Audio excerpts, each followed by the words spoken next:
Havik is the new antagonist. Do you know who Havik is? Nah. No. Basically, he's a cleric of chaos, but like he can't die. So in fights, he like rips off his own body parts and beats people with them. Like, Jeez. Well, alrighty then. that'd be a really cool D&D idea. Yo. Mhm. Does this count as a makeshift weapon or an unarmed strike? Exactly. Depends on the body part. Yeah. That's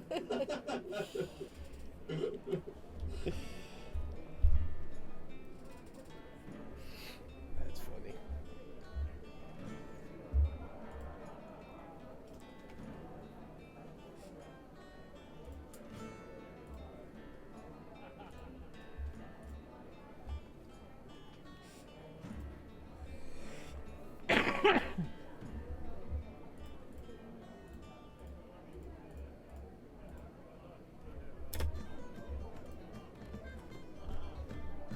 Let me check and see.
I'm trying to see in the mod repository if somebody has made a gem dragon. Somebody made a bed dragon, which is a dragon with a bed on its back. That's funny. Interesting. Yeah, it doesn't look like it.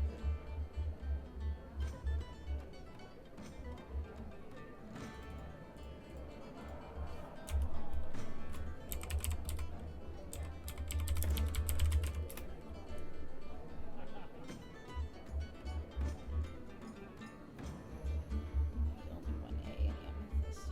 The second is an E. I don't know if that'll matter or not. So, Michaela, So Connor. which for speculation, which Ashura do you like the best? I'm not gonna know any of their names. Is part of the problem. Yeah.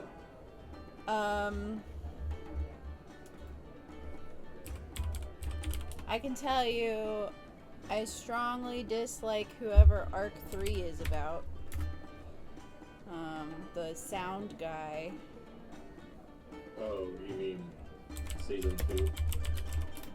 Or, no, you're probably right. Yeah, it's the third arc, but the second season. Yeah. So, the guy we follow post movie. You don't like Tengen? Nope, not at all. I don't care for anything about the current arc. I kind oh, see, I'm so bad at their. Let me see. Can I look them up? How do you spell Hashira? Hashira.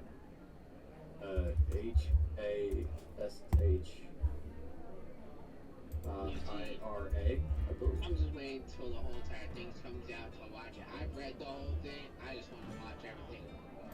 There you go. I watched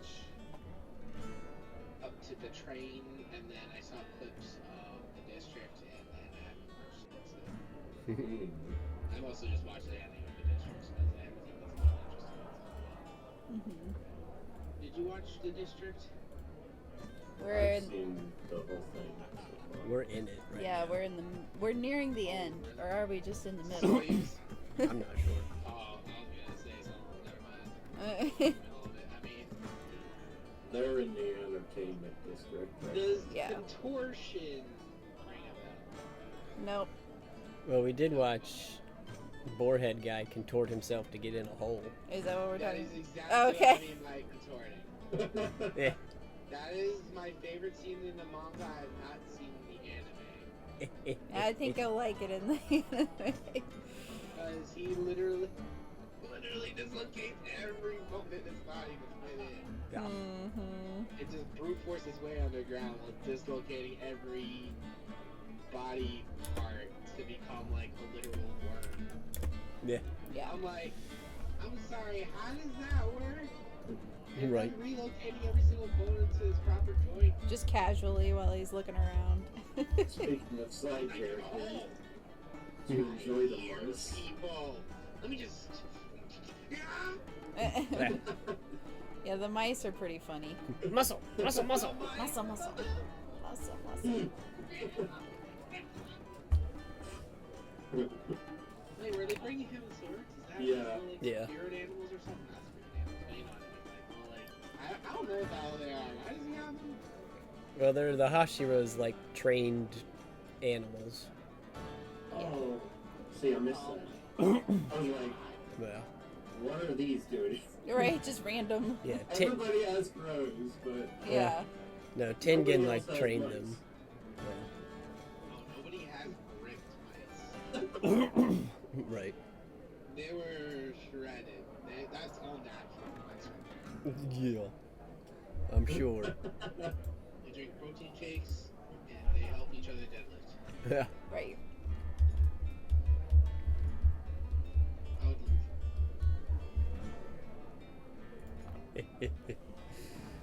Oh boy.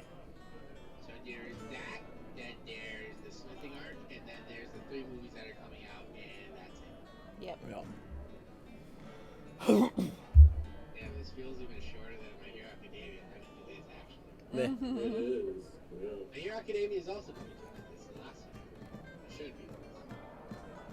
Are you caught up on that? I'm waiting for it to come out on dub, and then Russ is gonna watch it, and Russ is gonna watch it on dub. Oh, okay. I've seen clips here and there though. Like I've watched the manga till the end, and read the manga till the end, and I can't wait to see it. It's gonna be great. Nice.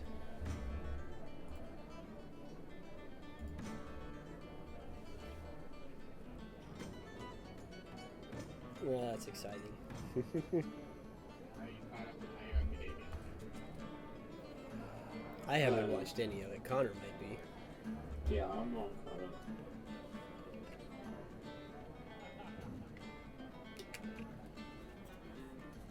And what did you say you were, Chris? No, I haven't seen it at all. Start watching it now. Mhm. I'll Have- get to it. Have either of you guys watched Scorching Ping Pong Girls? No, I've not heard anything about it. It was recommended to me this week. Oh yeah? Yeah. Recommended to you. Yeah. Uh huh. Looks like it's a bunch of girls playing ping pong. So kind of like Balls of Fire? There's like gambling That one in movie? high school. Oh, maybe. Maybe. It's like a weird anime about like the school is based off of like poker and cards and betting and stuff. They're really weird, so this girl that like really good at it. Hmm. I forgot what it's called. It's been a while. It's really weird. Well, oh, that's anime for you. Yep. But Rasmussen City started watching Jujutsu Kaisen. I don't understand the hype Runs of that. season 2. The first season, I'm like, eh. Everybody praises like the first season, but I think I'm like, holy shit, it's so good. yeah. Okay. I'm not really like fond of it that way, but okay. I'm like, it's okay. It's funny. They had, it was better when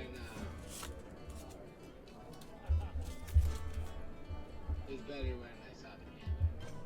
That's when I was like, Oh yeah. I saw him parkour in the beginning of the intro. I'm like, this is normal. I just want to see that guy. I want to see that hand up. He's like it just shows for like 1 second. And parkour. Like, oh yeah. Hook, line, sinker. I'm watching this.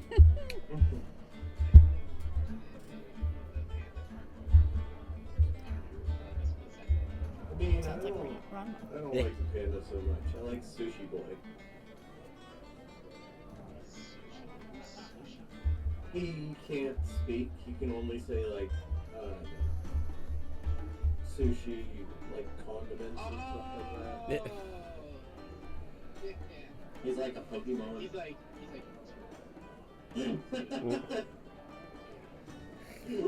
How are you today? Spicy mayo! That's nice. The I am Groot of the show. Yeah.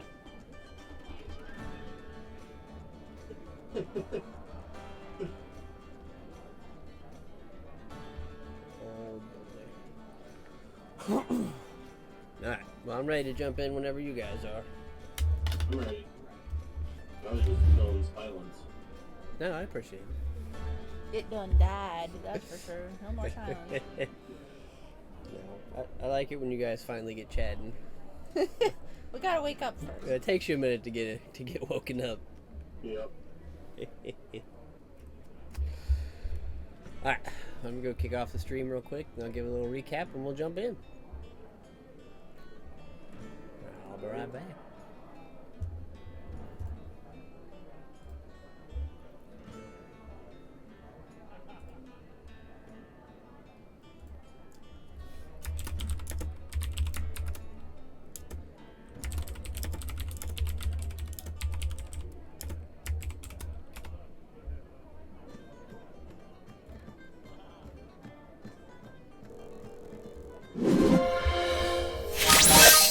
Hello, and welcome to the Beaker Show. We're getting back at it with some D&D. I know it's been a minute, so we're going to get a recap in here and kind of get everybody caught up, but we're jumping in with session 99 today. So that's kind of exciting. Almost a big 100, though we're probably technically past that, but it's alright. But beyond that, we're gonna get our players in here. We're gonna get a little recap going. We're gonna play a little D&D today. I know we've been missing a lot recently. We've had a lot going on, so I appreciate you guys hanging out and just relaxing with us. So sit back, relax, and enjoy the story.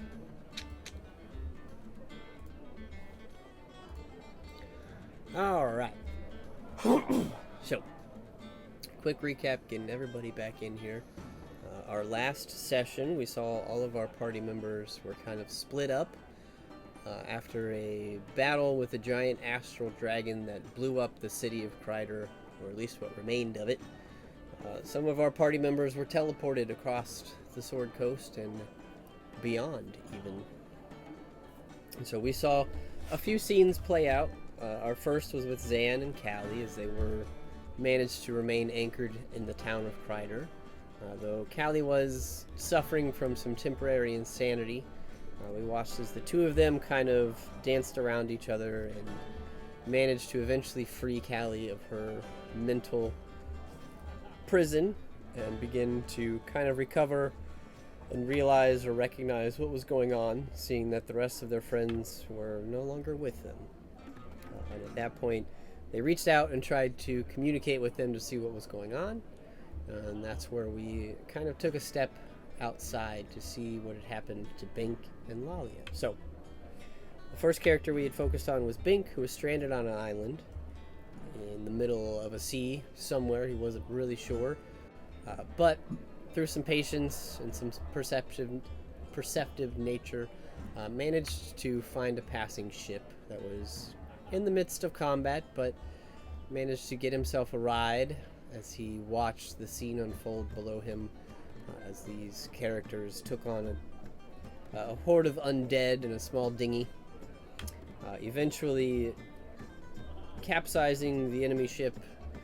Bink decided it was time to step down and introduce himself, and he found himself talking with Aaron, Liam, and Greg, a human, elf, and dwarf that were on their own adventure, and offered to help Bink. They had a friend, a wizard named George, that might be able to get Bink back to his friends. And while Bink considered this greatly, he then realized he had his own way out, and very quickly took out his magical cube of teleportation and found his way back to the town of Kreider. We also then focused on Lalia, who had found herself in outer space. Somewhere lost in the astral realm, she met with Charles, a interesting blob-like, almost slime-related creature here in the astral plane, who informed her that she was at a Twilight Causeway, which is a central station of sorts within the astral realm. There are many of them that act as nets for people that are just randomly teleported or flung into this area. They kind of become anchored there. And she found that this was a great place for teleporting yourselves across the cosmos and going just about anywhere you could imagine, if you had the money. Unfortunately, Lalia did not. Her gold currency was not something that had an exchange out here. So she was offered a job of doing some dishes in order to earn enough cash to teleport back to the material plane that she was from. But just before her job interview, or her first hour of work, a large gate portal opened up behind her as her friends had managed to cast the spell and reach into the astral plane and give her a doorway out. She also stepped back into the town of Kreider. As our party had regathered and began to set a course for their next destination, they found an unlikely individual among the ruins of the city of Kreider, a large half-giant who they found was actually named Kreider, seemed to be the residing lord over this city that he had named after himself. And after bringing him back from the brink of death and kind of informing him, catching him up on what had happened to his city and the surrounding area, he vowed to help them, if partially to get revenge for the destruction of his town and partially to just get the chance to beat some stuff up. He offered to take them to the city of Senelise, even though he had some tumultuous relationships there, as we found that Kreider, the half-giant, was in love with Princess Zella of Senelise, but her father, Elro, wasn't too fond of that and had banished Kreider from the city some time ago.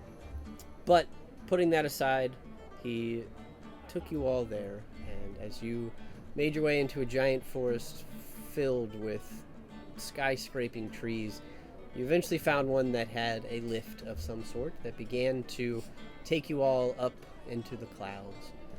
And after a little while of traveling through this lift, you began to see structures and buildings that were built here in the tops of these massive trees as you found yourselves stepping into a building, a very nice, very ornate building here, maybe some sort of reception or greeting area for visitors, but not before seeing a very large, purple, almost gem or crystalline looking dragon alighting around the trees and eventually coming to a stop and landing somewhere within the city itself.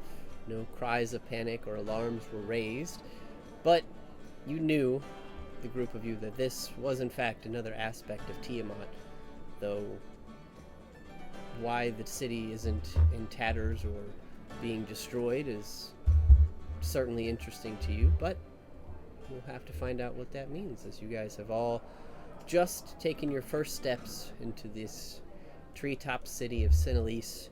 That's where we're gonna kind of pick up. So, as you guys make your way through the lift, Kreider kind of ushers or beckons you into this opening hall.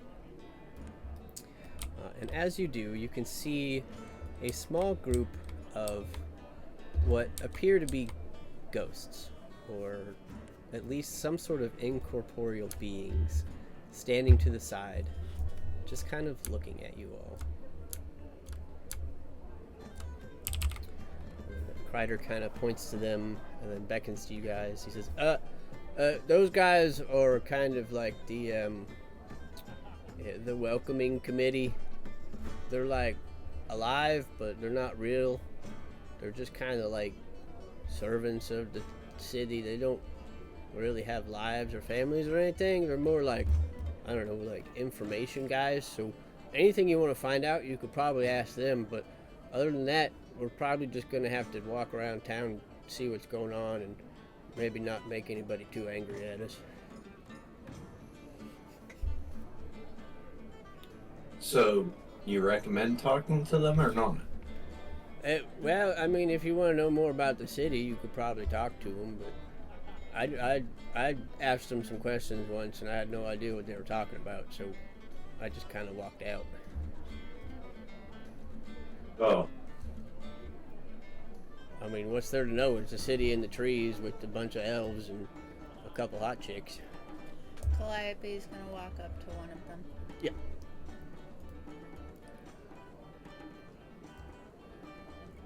As you do it, just stands floating, looking at you. Hello. Hello, welcome to the city of Sinalise. How may I help you? How many dead people are here? The city of Sinalise hosts a massive graveyard on its lower levels. Is your graveyard haunted? Not to our knowledge. Boring. Are there any haunted buildings in your city?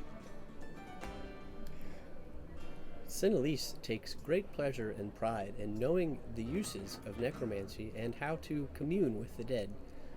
Any hauntings do not last and are quickly taken care of by our team of mages. Calliope turns back around. This place sucks. I mean, is that reason for us not to destroy this aspect of Tiamat? No. I just don't think we should come back here after we get rid of it.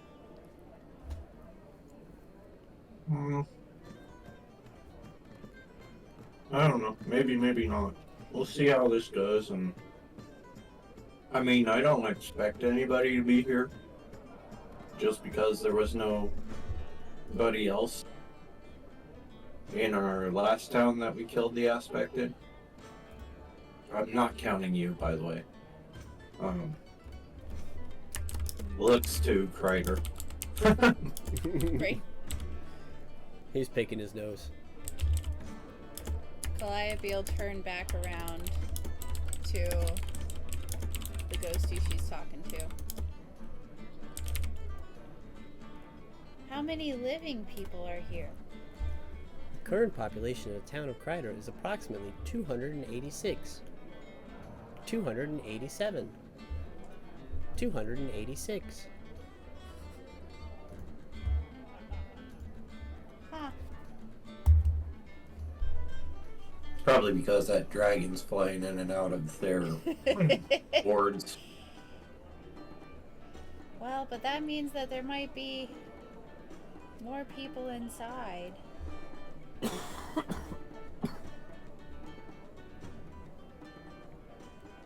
Yeah, maybe.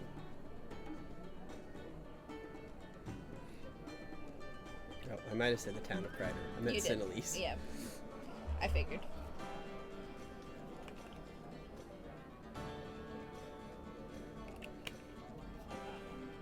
Thing I worry about is how are we gonna take down a flying creature? I don't have any spells to ground it. Calliope will turn to the ghosties again. Just one more time. Do you know anything about the dragon outside?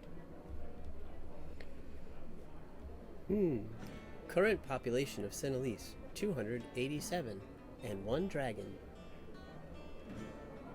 This dragon appears to be a gem dragon of nature. Much information is not known about this individual as they are new to our city. Who's the longest living resident of your city?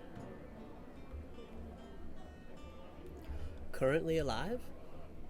One of the town mages, an elder, aged 486 years. Wow.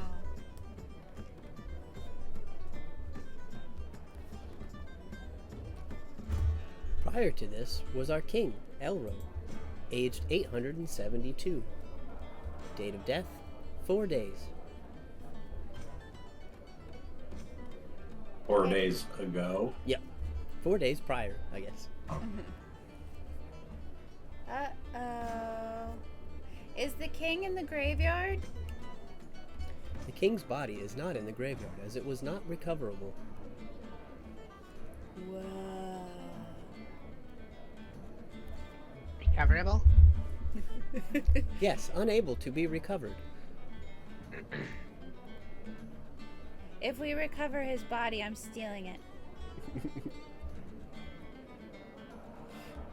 I don't think anybody would debate that with you. Good. You watch as the being that you're talking to, Callie, kind of raises his hands and looks like it casts some sort of spell. As you see some lights flicker out from its hands and kind of wrap around its head. And you see its eyes alight. And then it looks back at you. Current studies show that the prior king's body is mostly digested at this time. Recovery of any said parts would be very unlikely.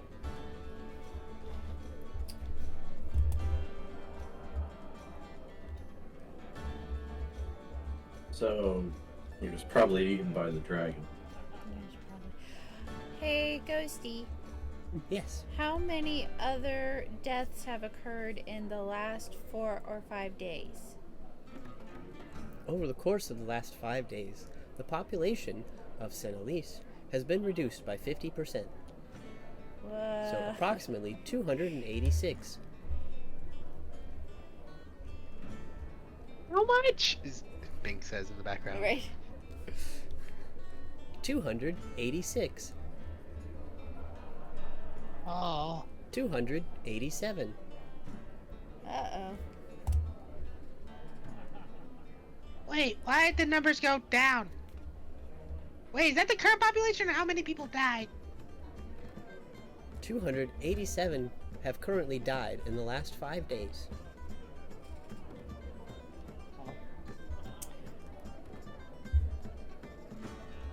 How fares Princess Zella? Princess Zella's whereabouts are currently unknown.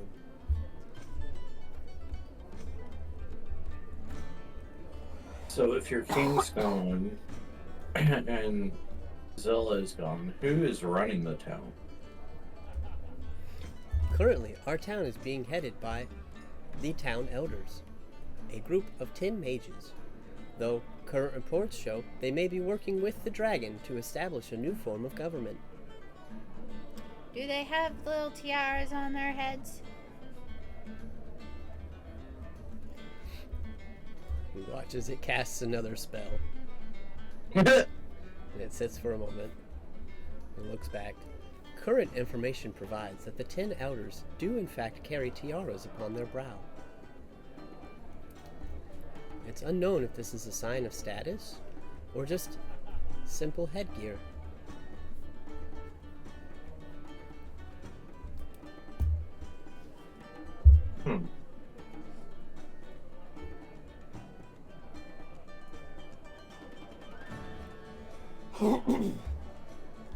You watch as its eyes alight once more. Current information shows that Princess Zella may be within the limits of the city, though a physical location is unable to be determined at this time.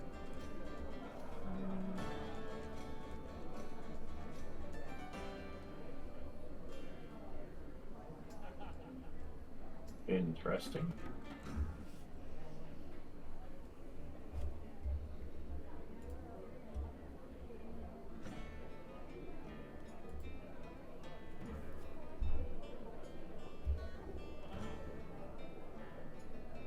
How far are the city parameters?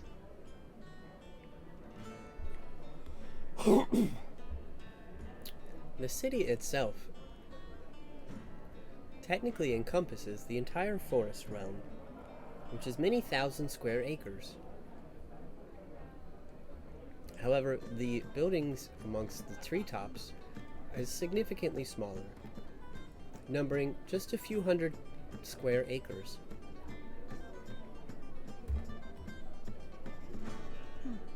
And the princess. You said she's still within here, right? It is unknown of Princess Zella's physical location, though we have determined that her arcane energy is still within the bounds of the city limits. You know of spots she usually goes to? All information of the royal family's goings-on is currently prohibited. You know a place we can be unprohibited? In order to gain access to this knowledge, you would need to be a member of the royal family. This may be accomplished by marrying in, or being born of noble blood. Man, you must have not heard, Alice, her fiance. You watch as it casts the spell. Princess Zella is not currently engaged to be married. I know, we kept it a secret. Did I learn what kind of spell it's cast? Sure. Make an Arcana check. Wait. With my buffed up status. But the individual... 24. Cool. The individual looks back at you, Bink, and says, if this is indeed true, it is not on our current list of exceptions to information gathering. You must make your engagement public in order for us to allow any sort of inquiries. Connor, you can see that it's casting something akin to the legend lore spell. Okay. Which basically lets you speak an item or an individual or something and learn its nature or its history about it. Cool. Basically like Googling it. Mm-hmm.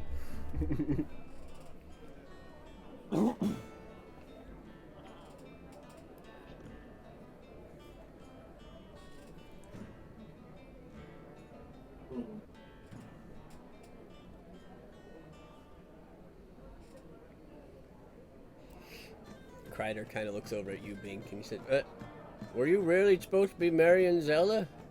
I thought it was that dumb Lenny guy, that elf dude. I mean, you kind of said it in your own words. He was dumb. She didn't really like him. I didn't like him either, but are you really engaged to her? Yeah, that's why I need to know where she is. Well, I'm really sorry to tell you this, bud, but she's the love of my life. I might have to rip your head off. Bink just rolls up his sleeve, just shows his jacked arm. I'll arm wrestle you right now.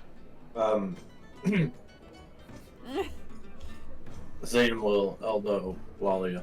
I got 50 on the big guy. Dang it, that is who I wanted to take the bet against. You watch as Kreider just rips his sleeve off. Okay.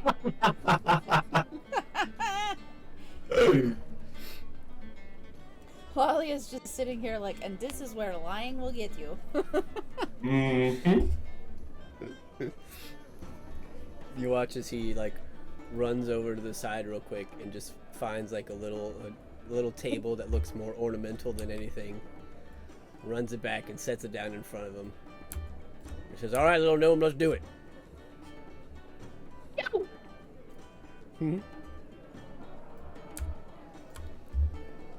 Well, if you really want to arm wrestle him, that'll be a contested strength check. Oh yeah, look at that sexy 10. Oh no. Hey, look, if he gets a -1, Oh, if, God. if he gets a, let's see what happens. So, I think Connor could see it, but it's in the Yeah. other chat. But he rolled a natural 17, Oh. which has a +9, so he rolls a 26. So you guys watch as Bink and Kreider kind of grasp hands on this little ornamental table, and Bink, you say go, and you don't even know what happened. You just see that your arm is now on the floor. It's still attached, but your body is quickly following, and you're going to take 1 point of bludgeoning damage as he slams your little body into the floor. Womp. Oop. Says, "Yeah, that's what I thought. She's my lady. I win." Well, to be fair, that's only if we can find her. That's true.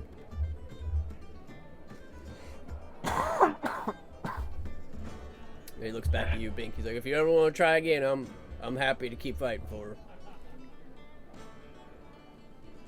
It's good to know she's in good, capable hands. Yeah, strongest hands I've ever seen. I just go out for like a little fist bump. He gets it back. And Bink goes flying across the room. Just boop. You can see, He's like, oh, you want to challenge me again, eh? you can see that his fist is like the size of your head. Oh god. Alrighty, let's continue then. Now let's see if we can't figure out what we're up against in here. Lalia will start walking through. Yep. So as you begin to walk through, you're not told to stop. It seems like you have free access, but you step out onto this little patio, or I guess it would be a veranda. And you, It's just a fancy patio. yeah, it is an elf place, so Great. you are welcome to the full site of the town of Sinalise. Which you can see there's multiple buildings throughout the area, including some towers, and you can see into this area down here that seems to have some sort of like arena pub type thing going on. There's like a casual, almost like a garden or like public eating area or like a picnic area. There's a town center which has a small building attached where you can see a tree that seems to be sprouting out of the platform here that almost looks like it's on fire, but you can tell it's not moving, so it's some sort of crystalline structure in the middle of the town here. You can see a large, almost palace-looking building way off in the back. A tower over to the side here that has what you can only assume is some sort of magical orrery on top. And another building over to the left that you're uncertain of the use of. And I think there's some little parks down here too. Just little areas all throughout the town. Are there actual people like walking around and doing stuff? Yeah, I didn't populate the map a whole lot, but you can see some people just kind of going about their day, traveling some of the paths. You can see in the park area where there are like benches and tables set up, there are some people that are just enjoying a meal. Looks like they're talking with each other. You can hear some shouts of adoration coming from the arena off to the right. So maybe there's a match going on.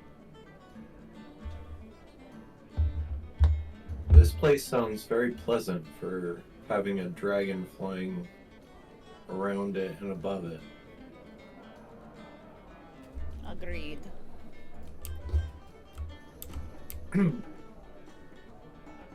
My concern is that if we start attacking this dragon, maybe the townsfolk will turn on us, and certainly the mages as well.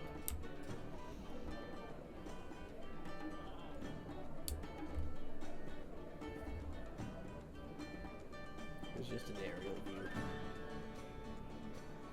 So, maybe we go and talk to. Man, I hate this idea. Maybe we go and talk to the mages. I mean, that's gonna alert dipshit to where we actually are.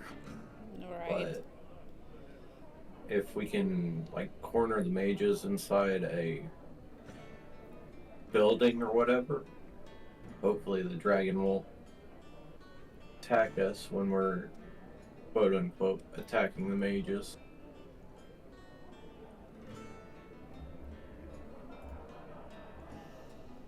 We could give it a shot. If you were mages, which one of these very impressive buildings would you be in? Probably probably off to the right. And he points to the Twin Towers. Wait.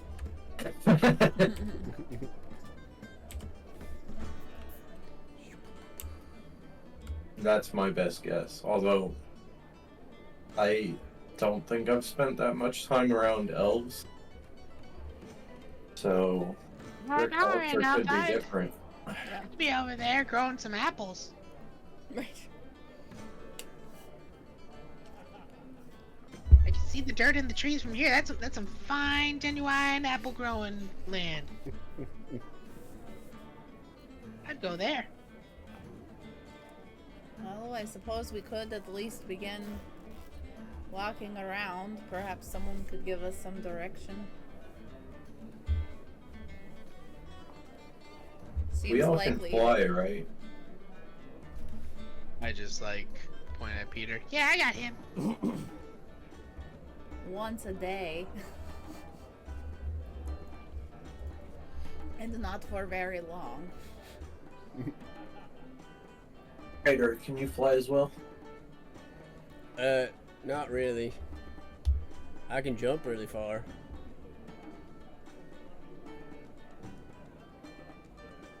Yeah. It's not super helpful, but I'll keep it in mind. All right.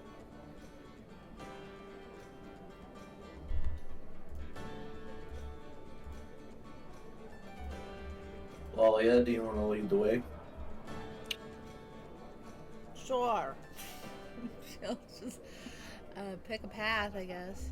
How steppy are these little declines? They look less like steps and more like paths made out of tree vines. Fantastic, though I am still very nervous about walking on tree vines with my hooves. I kind of had to make them steppy, but they're more like ramps. Okay. They're not truly steps. So which way are we headed? I think we are headed to the two towers, but the tree grove, I think, is on our way. Right? That one is. Yeah. Is that where Bink was thinking?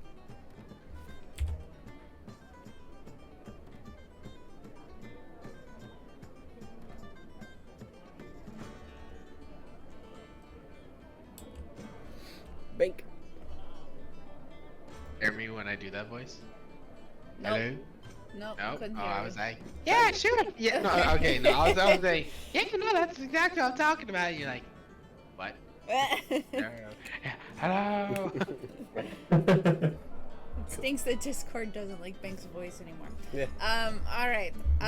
Yes, we will go that way, and we will stop at the trees first. Cool. And Xavier and Connor, if you want, you're more than welcome to jump in Tailspire to move around these areas. Okay. So, I'm not going to pull your minis along, but as you guys begin to traverse the path, you don't necessarily run into anybody on your way down. It doesn't seem like the reception area is a big communal place. But as you make your way down here, you begin to feel this warmth coming from this tree in the center. And as you get closer, you can see that there are people, just a couple individuals kind of gathered around it, and it seems like they're in some sort of chant or maybe some sort of prayer to this tree. But you can feel that the tree itself is giving off this warmth, almost like it's pulsating as well. And you can see that the light almost dims as you get closer, but it just seems to be some sort of effect where it stays the same brightness. So when you're far away, it looks very bright, but when you're up close, it doesn't represent that by blinding you, but it seems just as bright as it was when you were back at the top. Just go ahead and interrupt one of the people. Hey, what are you doing? Well, I was praying to the tree. What's a tree supposed to do for you? Well, this is our ancestral tree. It's where all of the spirits of our dead are kept. Polite is instantly interested. Is it a natural tree, or are the gems coming off of it like from somewhere else? Well, it started as a natural tree, yes, but many thousands of years ago when our city was founded, it was originally used to begin housing the souls of our past and departed loved ones. You see, each crystal on the tree is the spirit essence of one of our ancestors, or recently deceased, as they are stored here as magical energy that shoots out from the tree in these crystals you see.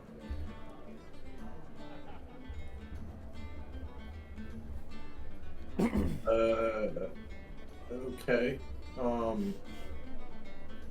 So what you're telling me is you take the souls of the dead and transport them into this tree, and they form crystals on the tree. That's about the gist of it, yes. Does it kill the soul? No, it just allows it safe passage into the lands beyond, but it creates a bridge that those departed could use to come back here and speak or view the family or descendants. But so they're not in, like, eternal agony and, like, purgatory or something. I don't believe so. I was thinking more imprisonment. Then they can just leave whenever they want. Well, that's the idea, yes. It's just simply a gateway to the afterlife. Whether the soul currently inhabits the crystal or not is up to the soul, but, you know, the door is always open, so to speak. What happens when you pull a crystal off the tree? Well, if you were to pull a crystal off the tree, I suppose it would sever the bond between the departed and the afterlife.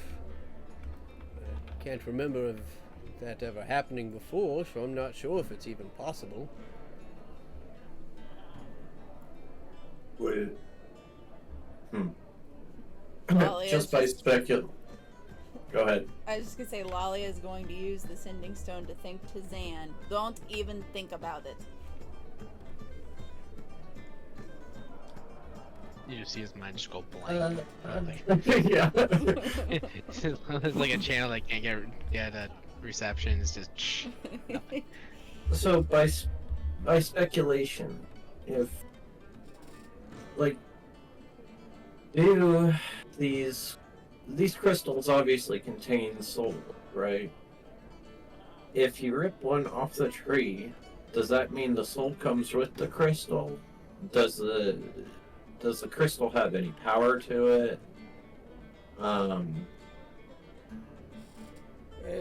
No, not necessarily. Like I said, the souls themselves aren't living within the crystal. The crystal is more of a what do you common folk call them? Sending stones. It's like a sending stone to the afterlife.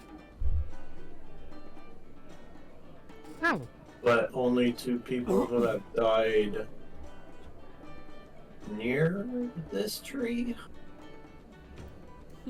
Well, it would be anybody that lived or, flourished here in Sinalise or was of a bloodline connected to the original families would be able to come and be a part of this tree. But as far as I know, it's as long as you die within the woods of Sinalise, and I don't know of anybody that's ever left, so I would imagine it might work outside. I don't know. That's a concept I've never explored.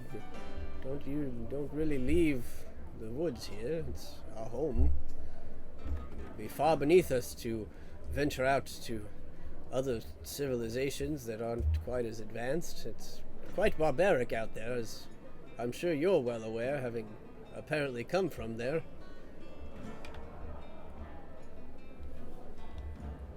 I don't like what you're insinuating. My God. Look, it's fine. We are more than willing to accept outside folk here in our town. Obviously, you're being allowed to walk freely amongst our streets. We are doing our absolute best to be accommodating and open to the barbaric tribes of the Sword Coast. So, could you show me how to make one of these things? Not really. As far as I know, it's a natural magic that just occurs when you pass away and your blood is of the lineage here within Sinalise. It was set up many thousands of years ago by some of our powerful mage founders.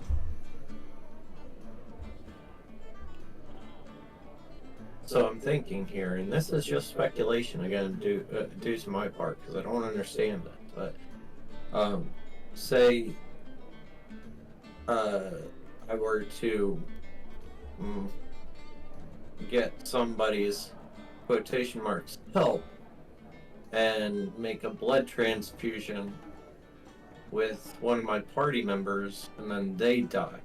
I could essentially talk to them through these crystals, if they are dead. Well, I'm not really sure. I mean, blood magic isn't something we really tend to mess with, but I would assume there's a chance. Hey, Callie, I'm definitely coming back here. You can do what you want, but after we're done. I've been rethinking my initial judgment too. Though, if I'm being honest, I thought I was sheltered, and this is a whole new level of not knowing anything about the outside world. Well, yes, my boy, if you do ever happen to become, if that works for you and you become a part of the Tree of Souls, well, that would certainly be unique.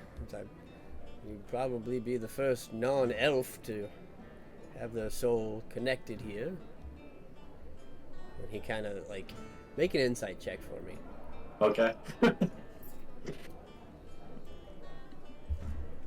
22. Okay, you can see as he says this, he's got this, it's very subtle, but just this look of disgust. Of course. That kind of grosses him out to think about that. Huh. Well, it may gross you out, but I would definitely live on in legend for being the first. Says, oh, no, not at all. It's not gross. It's just, we're accepting. We're working on things like this. I think it would be wonderful. Don't sound so sure. By the way, you know a dragon is circling this town, right? Well, it's taken up residence here. Yes.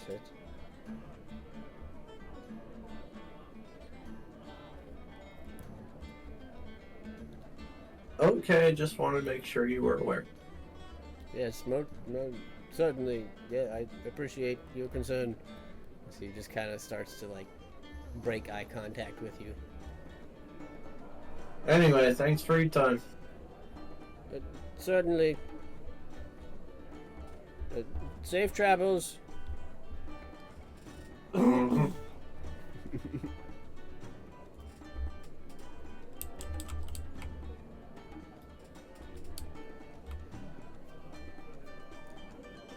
And looking, you can see that the tree itself is pretty big.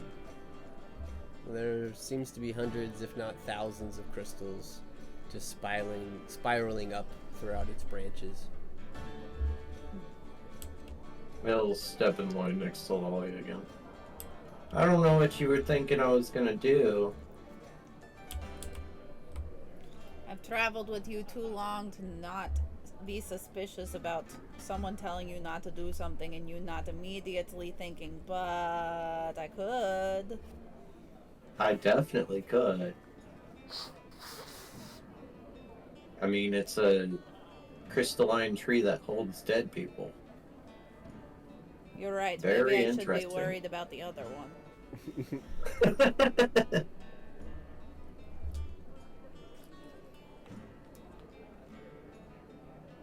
I mean, it doesn't sound like it's holding them against their will. So, I mean, seems okay enough. Well, I mean, do you think we should destroy the tree, Pink?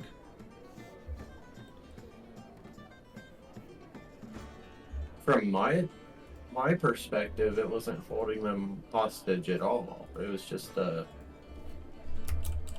like a ley line. Yeah, no, that's what it seems like, yeah. But yeah, we were definitely going to destroy the tree if it was like capturing souls. Or maybe just steal the tree. Just take the whole thing. You're the tree. What could go wrong? And how do you think that would work out? I don't know, I'm still trying to work it out in my head. Trying to work. I do some crazy things, but steal a tree? That's a whole other level of messed up. Well, I mean, if Cryo can steal your city, I figure I can steal a tree.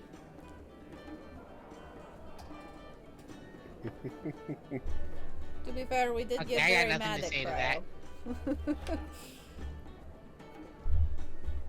Yeah, but I think that's because we got very mad at Cryo because he stole the whole population, not inanimate object per se. Per se. Alright, let's go check out this other grove of trees.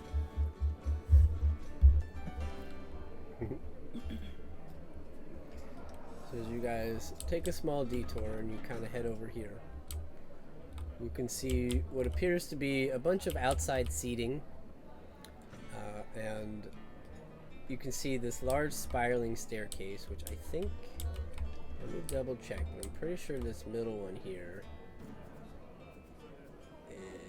is gone.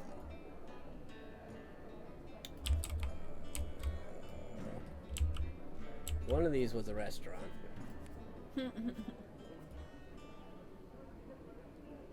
That one I think is a hotel. Maybe it was on the other side.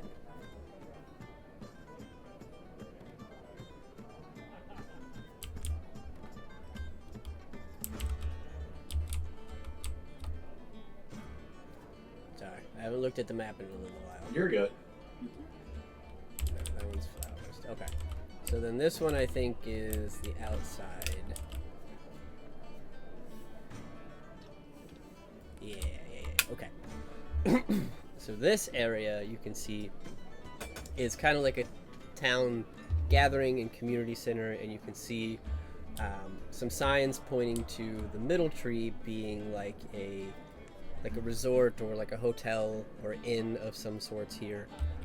But outside, it seems there's plenty of patio seating, and like you can hear music being played, and there is like this outside bar kind of set up. So it seems like this is kind of like the touristy area, or the area where it's just kind of for everybody, but they have an outside, not swim up bar, but walk up bar, you know, that kind of feel to it. And in this area, you can see people of many different races, not just elves. And to note something of interest, you do see a small group of gnomes that are kind of here. You see some woodland type creatures like some satyrs and almost some fae-like creatures that are here as well. But you do see that the bartender itself is an elven woman. A little heavier, not heavier set, but like big, like a little muscular woman running the bar. And as you guys kind of approach, she kind of hails you, says, "Hey, y'all want some drinks? It's happy hour." What do you have? Well, we got wine and we got beer. Huh. I'll take some. Due to this being an elf place, I would have thought you'd have, like, elf drink. That's what the wine is. It's elven Oh. wine. Yes, please. Me. When I think of elves, I think of tea for some reason. Well, yeah, in some of the fancier areas, but we like our wine too, and it's, like I said, it's happy hour, so obviously tea's free, but wine is not, so that's why it's happy hour. It's half-price wine. Oh, okay. I'll take free. You want some tea? Yep. Okay. You see she reaches over into this, like, it looks like a witch's cauldron almost, but it looks very nice, very ornate. And she takes a ladle and kind of scoops out this green liquid and puts it in a cup and hands it to you. She says, "Oh, there's your tea." And then she points at you, Callie, and she says, "Oh, are you a half-elf? Yes, ma'am. How old are you?" 24. You see her eyes kind of flash, and she's going to make a insight check. I need you to roll deception for me, please. Sure.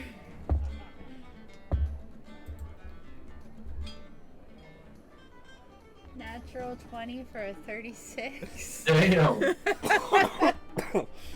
Well, with a 23, she looks at you, she's like, "What?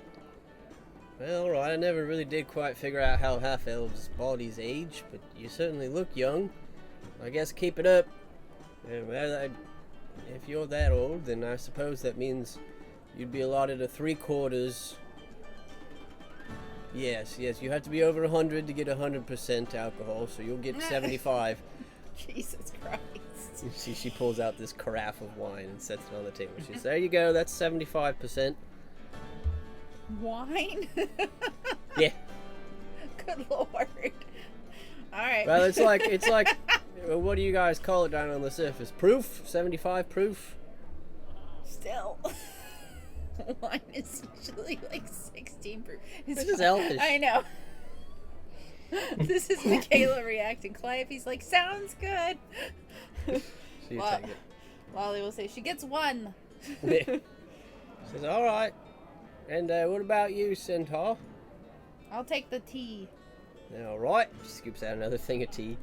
And she looks over at you, Bink. "Hi, Gnome. Are you friends with the other ones, or are you here on your own with them?"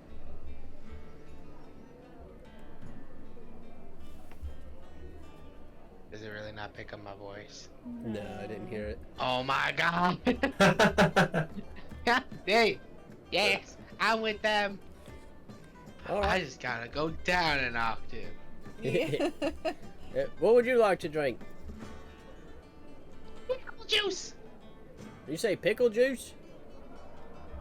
Yes, you did. Juice. Ew. Says, oh, apple. Yes, we have some of that here. Give me a second. And she reaches under the table, and you see that she pulls out a carafe that's full of this like bright pink liquid. She sets it down. She's, that's made from true elvish apples. There, it's pretty good.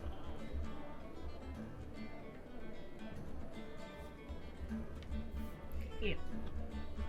And she looks over at Kreider and says, what about you, big boy? She says, I'll take some beer. All right. She pulls out a flagon of mead and sets it down. She says, well, there you go. Enjoy the festivities. There's live music right now, and I think there's an event planned for later this evening, but that's more of a surprise. I'm not going to spoil it for you. But enjoy your time here. What? Wait. I don't do well with surprises. Tell me more. Oh, well, it's like it's a ceremony of sorts that we put on every so many months. It's more like a dedication or a celebration to the dead. You know, the tree usually lights up real bright and fancy, and it's a communal night where a bunch of the spirits will come and talk to folks. As far as the festivities and all the events that happen, I don't want to spoil that for you, but it's quite the evening.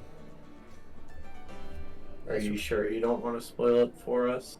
And Zane will kind of lay his hand down on the counter with 100 gold underneath of it. Whoa. So it's It's a pile of gold.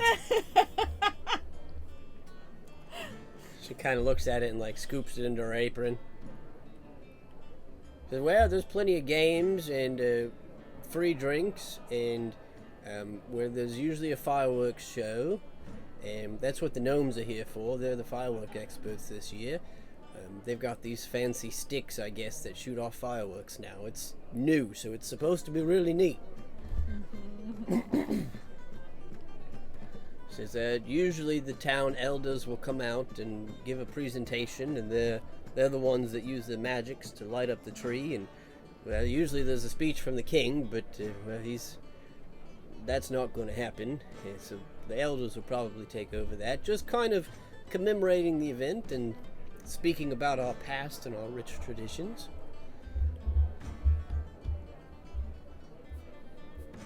Awesome. Thank you for the information.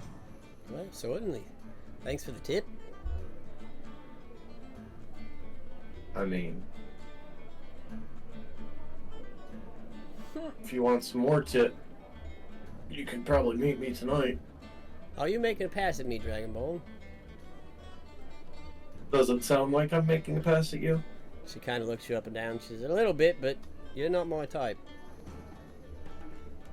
Okay. You've got a little too much meat between your legs, if you get my point.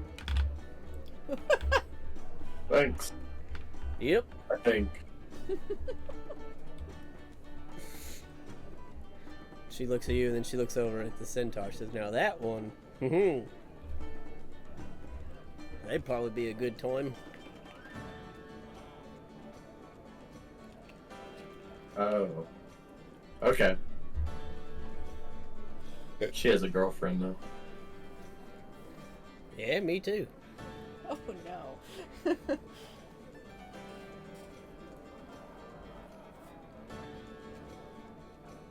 Zane walks away. She says, alright, well, if you all need anything else, feel free to come back. Otherwise, be merry. The events start, I think, about 12 hours from now, so take your time, get a nap in if you need it.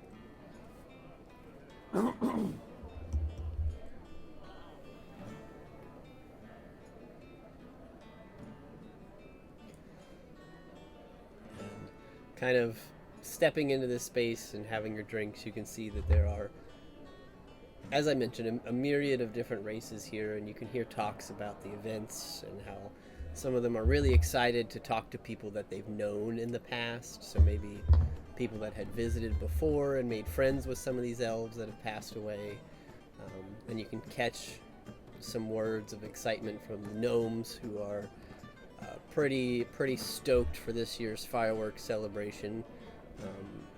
And being as perceptive as you guys are, especially Bink, you can see that one of them has a case that they are reaching into and kind of organizing and passing out.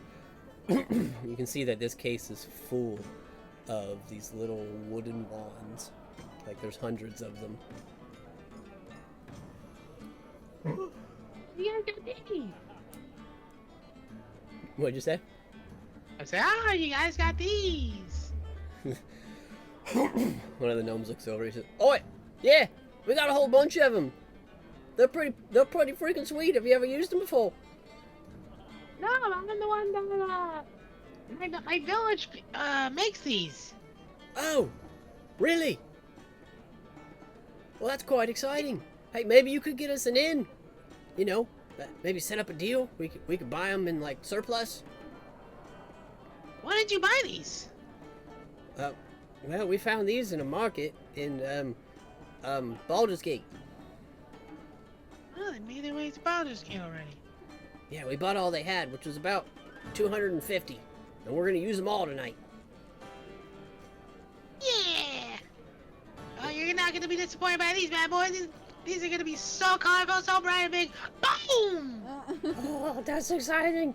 Yeah, we've worked up this really neat system. We're gonna plant them in certain places all around the city, and then we've got them all linked together with these wires so we can activate them at the same time. Oh, it's gonna be awesome.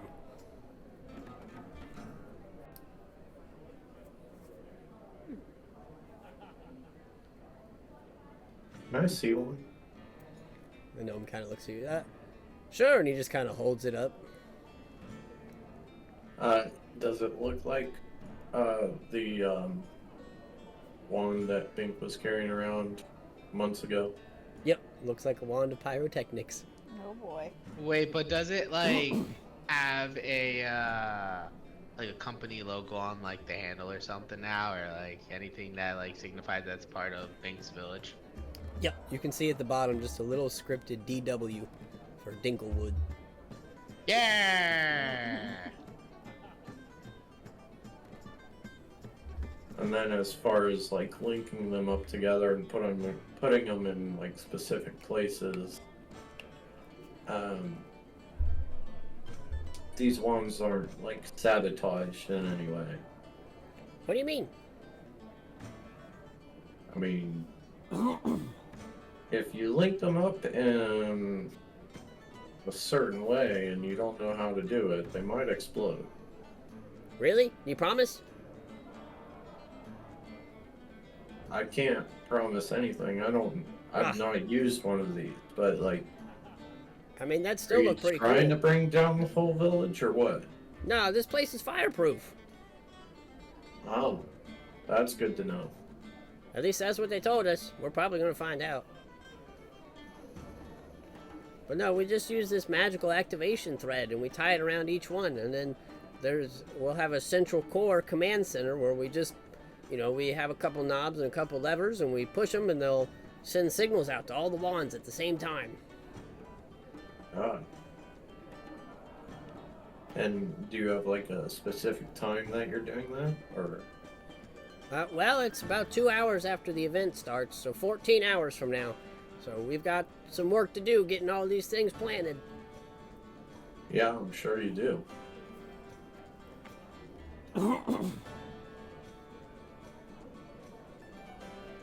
So what are you doing here then? Like, shouldn't you be actually working then? We are! And he points down to the table and you see like a blueprint of the city. And you can see where they've made little X's as to where they're going to plant the wands. He said, well, we just got done planning out the formation that we're going to plant them all in, and we're just taking a break to get a drink and regroup before we all go out and start getting them strung up. Oh, okay. So with a glance of the like blueprints, could I like try and take a mental picture so I know where they're going to be placing them and the whole blueprint of the city? Yeah, make a perception check. Okay.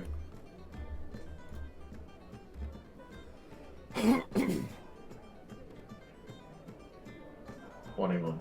Okay. You get a pretty good idea, and you can see that most of the locations are just kind of making a ring around the center tree. I'll say one thing of note that you do notice is the area that kind of looks like the palace, or like the noble estate at the back of the city. It only has the front wall on the blueprints for the city, and everything beyond it is blank. So they don't have a description of the royal palace area, but it doesn't look like they have any set fireworks to go off near the palace anyways. Oh, okay.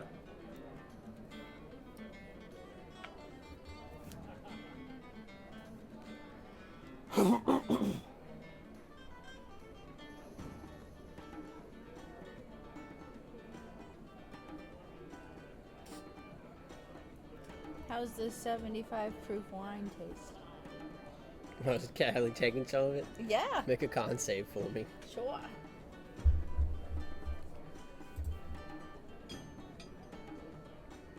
Dirty 20. Okay. As you sip on it, it just kind of tastes to you like sparkling grape juice with a little bit of a kick. It seems like since it's elven made and you have some elvish in you, you don't feel like you're becoming intoxicated. Taste.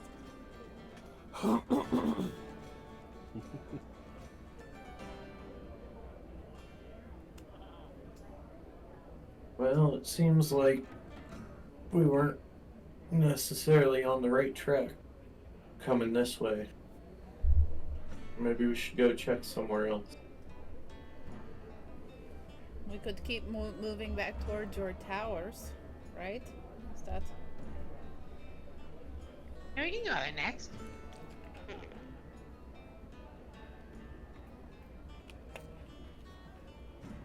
Sure.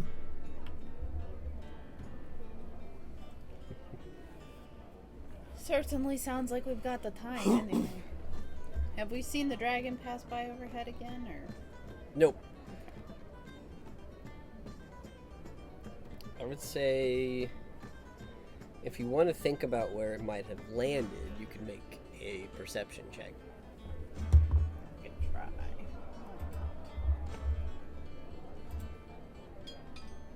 Yeah. 11. Okay. You're not real certain. You didn't have a good look at the city, but it definitely wasn't near the building that you started in. Okay. But you also haven't seen any signs of the dragon since you've been out yet.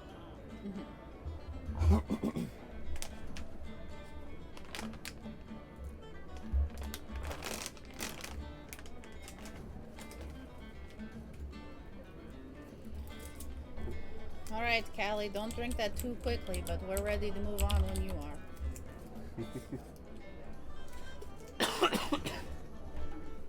As Callie chugged the entire carafe. I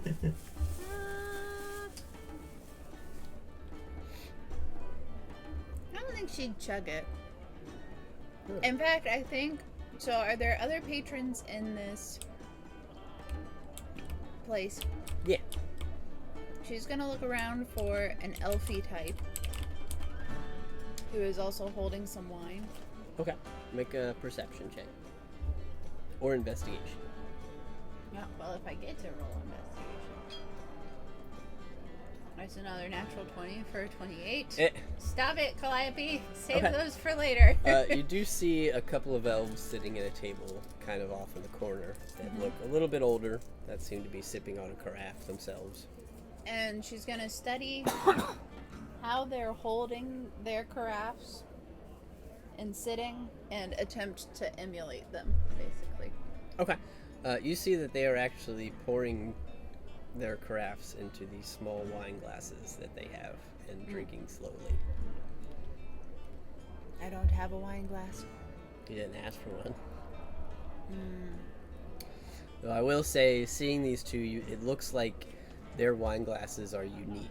They actually almost match the outfits they're wearing. Ooh. So it seems like it's probably like a bring your own cup sort of situation. Oh. Does anybody have a cup?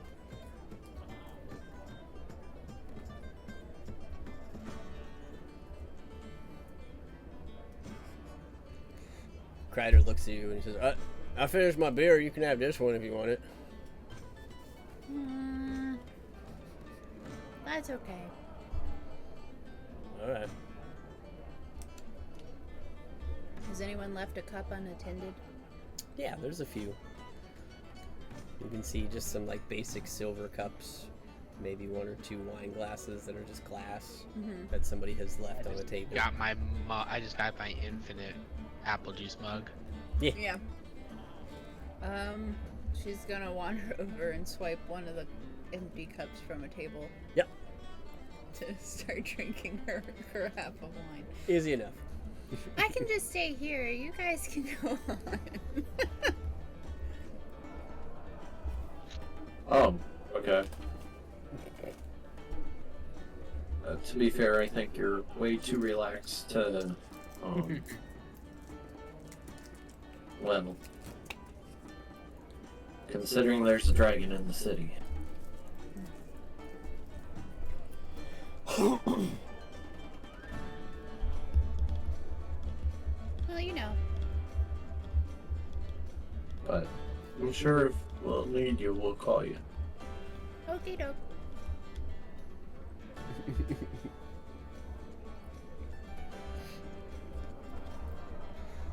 So Callie's just gonna plop herself down and I guess so, yeah. drink some wine. She will eventually make her way back over to the bartender, but we can leave her here for now. So, as the next group of you begin to wander off, I think... Yeah, you gotta go up. So, you start to go up some of these staircases. And they kind of wind and twist and wrap around the trees. And then you find the one that takes you all the way over here to these two towers.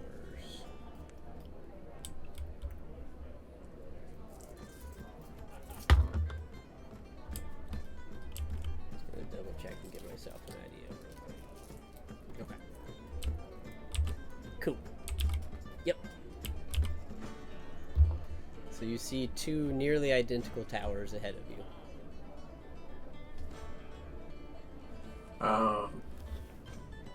Which one do you want to go try first? Left is always right, so we should do that. I'm not gonna argue with faith philosophy.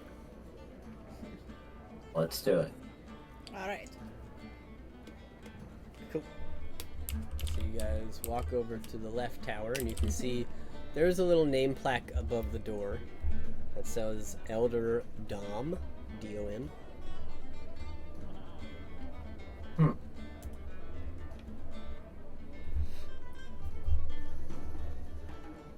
Are you knocking or trying to open the door?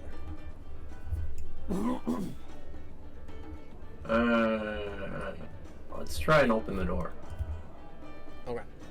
As you kind of put your hand on the door and go to push it or pull it, it seems like it's locked.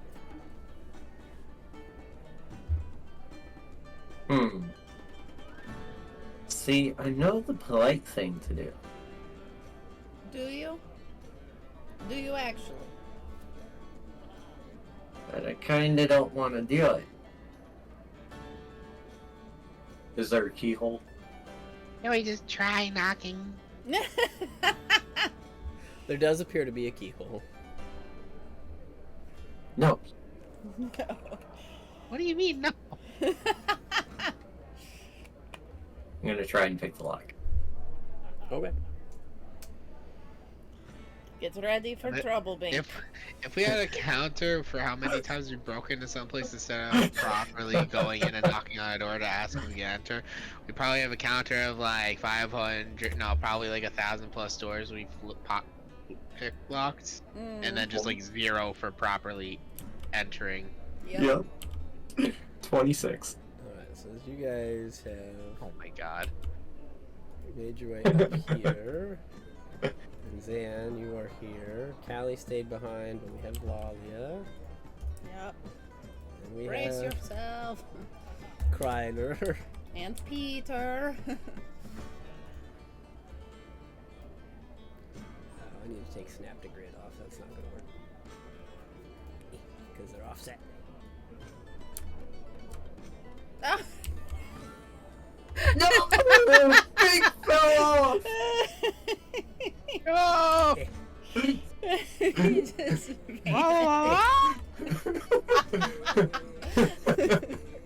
I mean, these are just vines. He is the one most Quick, likely Peter, to go slip. get I him! am the tiniest one here. Peter possibly get me. It's like, this is a non-flying zone. Peter starts flying immediately. Well, y'all are here. Peter will just stay outside just for the simple fact that the door is really too small for him to even enter. So Zan, as you walk up and you begin to pick this lock, it takes you a moment, you start to feel the tumblers to it, and eventually you hear a click. And you watch as the door begins to swing, but I need everybody to make a dexterity saving throw. Ugh. As you did not check for traps. That's a door. Oh my god.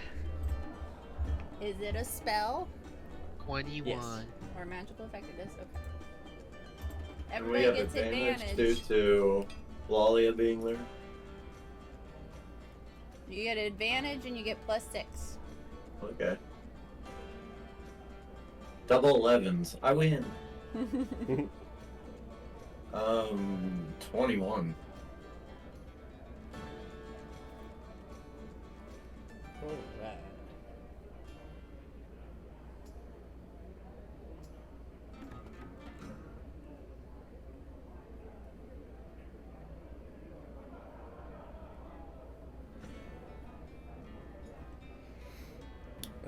Okay.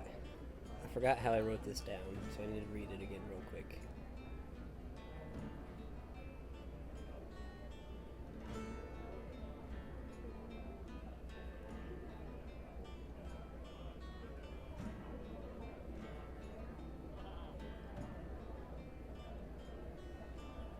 Okay. So, what you have triggered is essentially. Oh, that's what that note meant. Okay, Zan, I need you to roll a d10. Okay. This is going to determine how long it took you to pick the lock. 10. Goodness. Okay, well, this is gonna hurt, but I think everybody made their save. The DC was 20. Okay. But essentially, from the time you started picking the lock, you activated a delayed fireball, and it took you 10 rounds to pick the lock. So the damage increased by 10 d6. Oh, okay. So it's 22 d6. So I think since I made the save, I can use my Shield Master Evasion, right? Yes. So I haven't used that in forever because I never make dex Oh, save. I need to make a save for Kreider. Oh, he got a natural 20. So he will save. Show off. Oh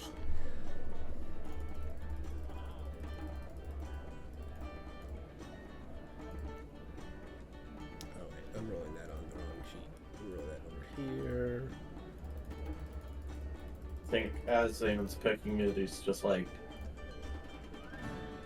you know, all of these mages, these elders, they're all wearing tiaras, so maybe we can get the drop on them. Yep, and then you hear the door begin to creak out, and then you watch as almost like it's erupting from inside. You just watch this wall of fire bellow out of this door and encompass you all. The rolled damage was 83 points of fire damage. Sheesh. So if you saved, which I think everybody did, it's 41. Ah, shit! And he pulls his hand in front of his face and absorbs elements.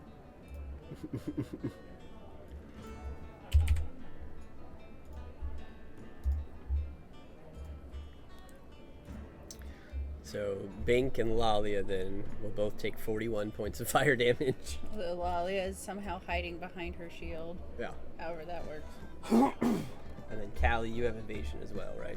Callie's not there. Oh, that's right. She's Callie's sitting not down there like, they're just doing boring diplomatic things. They wouldn't do anything roguey without me around. I'm sure they're safe.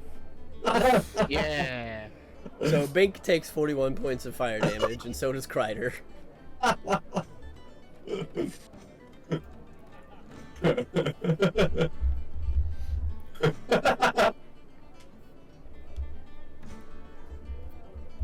Ouch.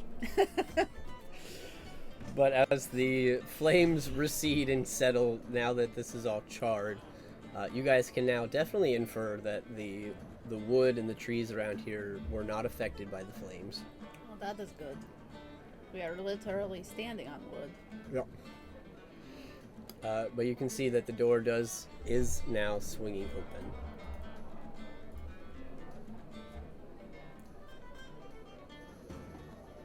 And inside, you can see a circular room with a spiraling staircase leading up.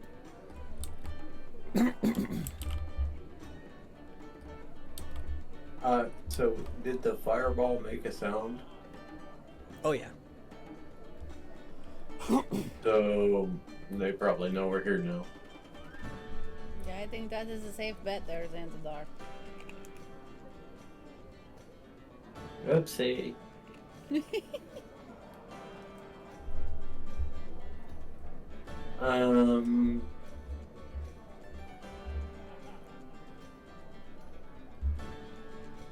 I guess what's in the pot? As you step inside and examine the pot, you can see just some very trace remnants of magic. You gather that this might have been where the trap that you triggered was stored. Oh, okay. Because it's also turned over, though I can't make it turn over. So it Yep. looks almost like the pot spilled out. Hmm.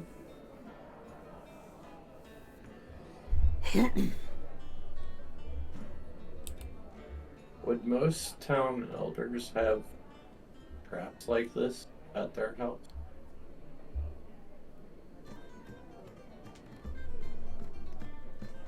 Are you asking me or your party? No, Zan's kind of just thinking out loud. Not unless they had something to hide, I think. Though, I guess, they are also important. So, we might see guards or like some kind of security service, or you can just use magic, I guess.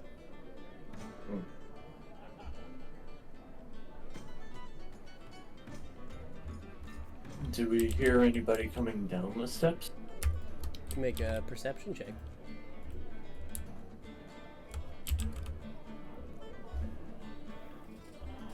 Because I'm assuming at least Zan has made it in to examine the Yeah. pot. 24. Okay. You don't hear anything at the moment. It all seems to be quiet. We may have gotten lucky.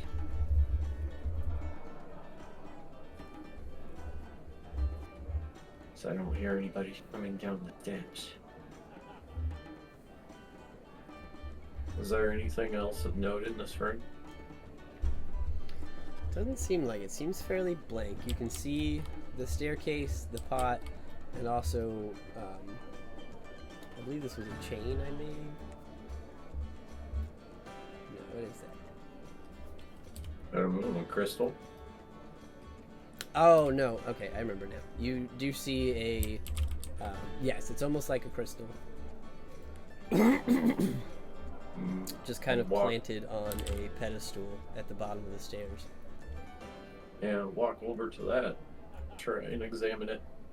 Okay. Are you touching it or looking at it? Just looking at it for now. Okay. Then make an either investigation or an arcana check, depending on what information you want. I'm trying to see if it has, like, power source, so... Okay. Then probably arcana. 19. Okay.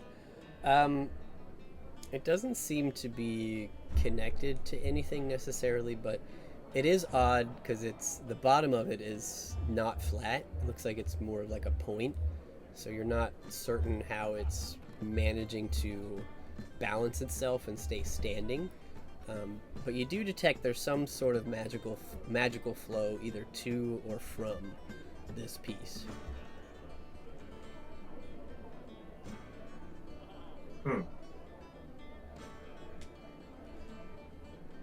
Hey Lolly, do you want to hit something? Are you offering your face? Maybe later when we're not in a hostile town. Then you might have better luck with that guy. She points at Kreider. Hey Crater, do you feel like What? hitting something? You need me to break something? Yep. I'll give it a shot, I guess. There's this crystal in here. It's probably safe. Probably. Alright, excuse me, pardon me, come to, watch out. As he gets in, I'm gonna see if he remembers what this is. Well, that's a natural 3. He's like, you know, I think I've seen these things before, but for the life of me, I can't remember what they do. Yeah, sure, I'll take a swing at it. Okay. He comes up and he's not in combat, so he's not going to swing recklessly. But you do see that he pulls his maul back and he's going to take a swing at it. What is his bonus to hit? Obscene. Plus 15 on a regular hit. So that's a 30 to hit. Jesus. Like I said, obscene. Let me roll damage. So it would be 2d6 plus 9. He didn't use Great Weapon Master, so... Well, he rolled max, so 12 plus 9 is 21. No, yeah, 21. So 21 points of bludgeoning damage as he smacks this crystal with his maul. And you can see some very faint cracks begin to form and spider their way up this crystal as it looks like this greenish purple energy is beginning to leak out of it. But nothing happens beyond that right now. So, well, I didn't break it, but I definitely hurt it. I seriously thought you'd break it in one go. I mean, I wasn't going all out. It's just a crystal. I didn't think it'd take that much. Neither did I. Zan, you do start to hear a faint humming as well coming from the crystal. So, you want me to hit it again and try and break it? No, probably not. I mean, if you can't break it in one go, you know, then it's probably a little bit important. Well, probably. Is it just me, or is this thing getting warm too? Lolly is gonna just grab Bink's collar and just slowly back out of the room. Zan, roll a D100 for me.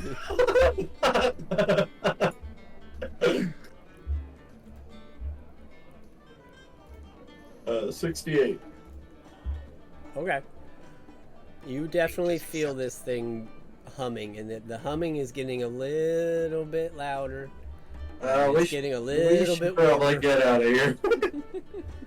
Lolly and Bink are gone, unless Bink was resisting. Bink is just like accepting himself being dragged by Lally, yeah. Let's just get out of here. So Kreider looks at you and says, "Oh, we're going back outside?" Yeah, probably back outside. All right. Probably back outside. As you guys walk back out, are you closing the door behind you, or are you leaving it Yeah. open? Okay, so as you step back out, you close the door, and about 10-15 seconds go by, and you just hear this loud explosion from the inside. This poof! Quick, short, and you can kind of see through the cracks in the door, like this greenish purple energy fills the light, I should say, fills the room for a second, and then it's gone. And then Kreider kind of shouts at you, Zay. So, oh, I remember what it is now. Okay, what is it? It's a teleport crystal. It can take you to any floors in the tower that you want to go to.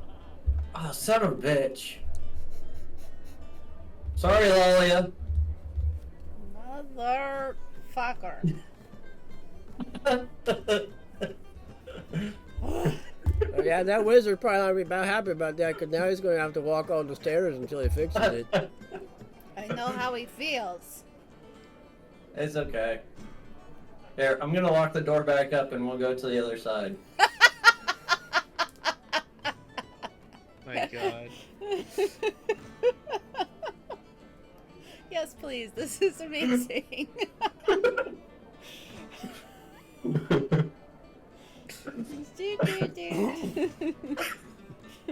Let me just fuck up this guy's house. Oh, you know what? Maybe we should leave.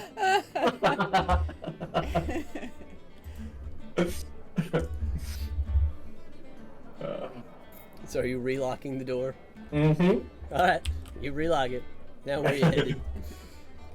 To the other tower on the other side. Okay. So you guys start walking to the other tower. I've seen enough. Let's leave. My God. So you guys make your way over to this tower. You see a very similar name plaque, but this one says Elder Yiscal. It's Y-I-S-C-A-L. Y-I-S? Or no, Y-S-I-C-A-L.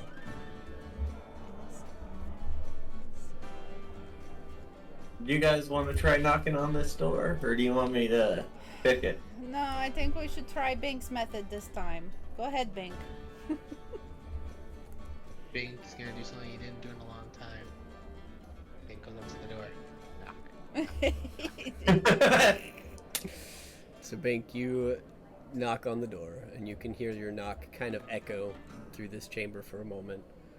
And then you hear a small pop, just a pop, coming from the room ahead of you, and you can see a quick flash of greenish purplish energy.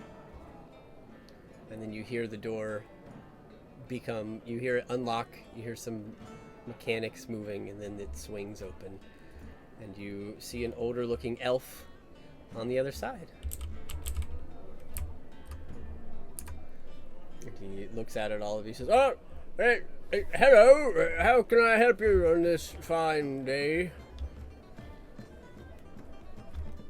We are the maintenance crew for the teleportation crystals.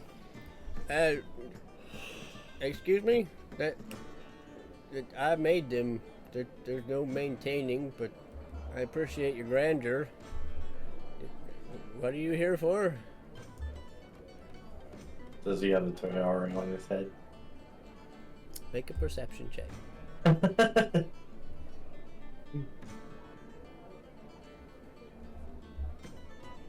25. Okay. With that perception, you don't clearly see a tiara. However, you can tell that there is some sort of illusion magic happening around his head.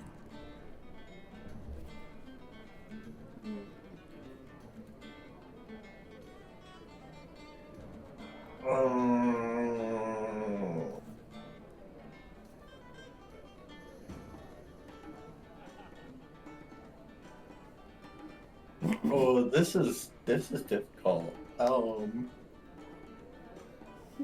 What's so hard about it? Yeah, I'm like, you sound so uncomfortable with this right now. Right? What? Is he within like arm's reach distance? Basically, I mean, he's on the other side of the door, so it's, 5 to 6 feet or so.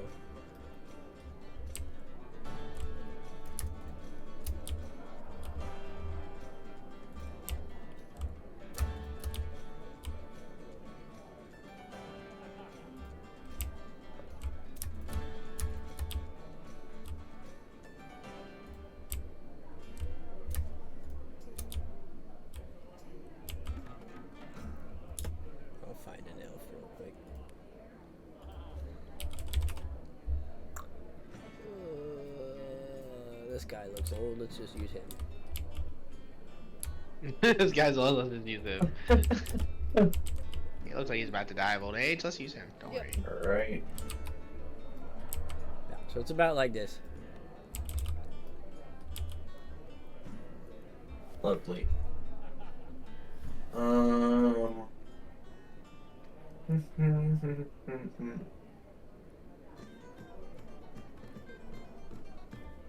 Man, this is difficult. Is this just Zan having like a little devil and a little angel pop up on his Yeah! Like, we're here for you, bitch!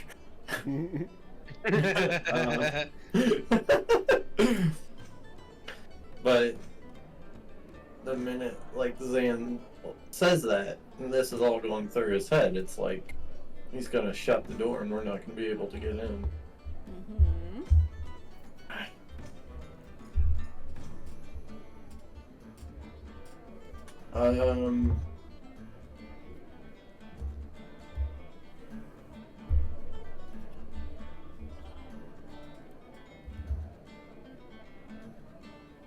And we're all standing on this narrow platform too.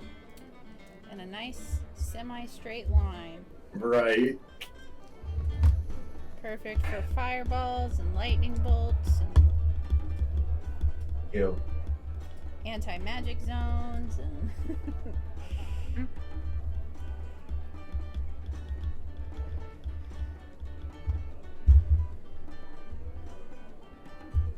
If anybody else wants to do anything, feel free to hop in. we are travelers to your lovely town and have been loosely informed of the ceremony that is to take place later today. However, your welcoming committee had some interesting statistics on the recent mortality rate in your city. Do you know anything about that? Mortality, I'm not quite sure what you're speaking to there, young lady. I mean, we are a city of balance and fairness, and we have a very bountiful population here. Not according to the 4 ghosts that stand at your welcoming table. Oh, those antiques. Well, their information's a little scattered, and they haven't been updated in so long. I wouldn't trust anything they say necessarily. Yeah, but it just updated how many people were killed. Well, I mean, a broken thing's right once or twice a day, right? Or 286 times? Well, that might be a little far-fetched, but... How about 287, the second we even mentioned anything else? Oh, wow, those things definitely need to be tuned up, then. I thank you very much for bringing it to my attention. I'll make sure I get a team on that as quick as possible, but make sure we're not spreading misinformation, you know. It feels silly to do this, but can I insight check him? Yeah. That's not great. 17. Okay.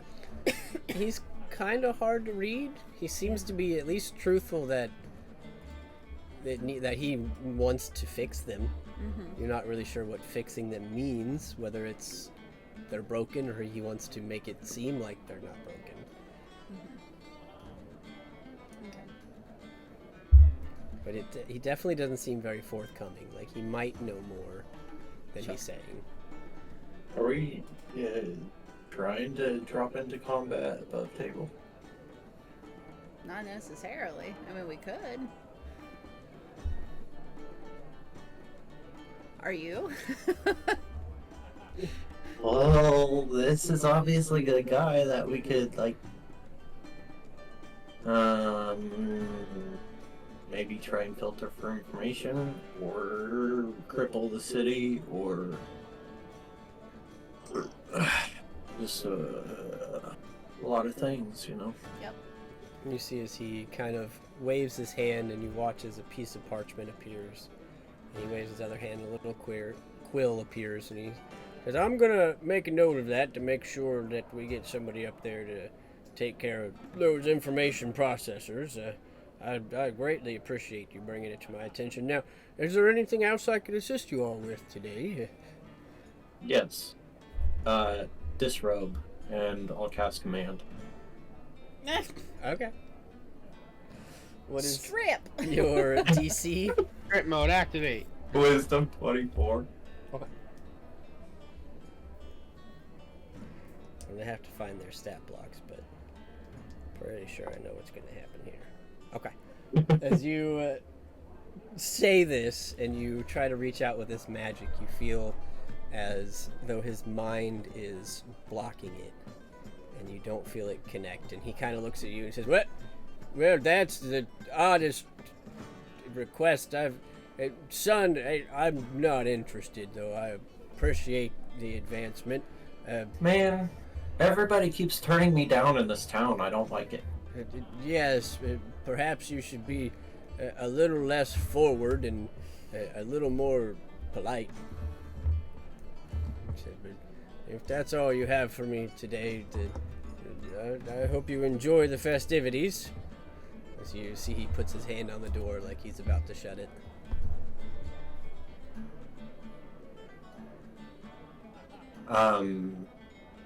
Over the sending stones. He has a tiara on his head.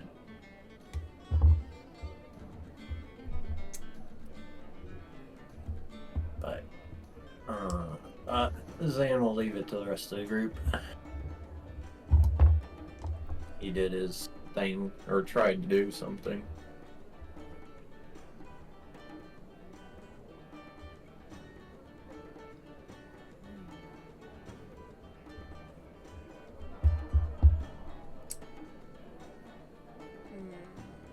This is tricky.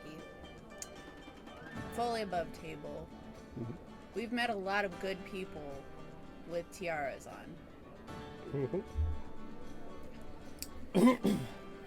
And so I think Lalia would probably be, like I said that like Xanth does, Lalia, would be perhaps interested in getting a better perception of how the townsfolk feel about the elders before actually attempting to kill an elder. But so far she's not been super impressed with them. Yeah, I don't know. I just feels weird to jump right into combat here, but I'm not opposed to the idea. I'm just not. Yep. Yeah. Even Bankaz is having that type of thought too. He's like, I don't think we need to fight this guy at all.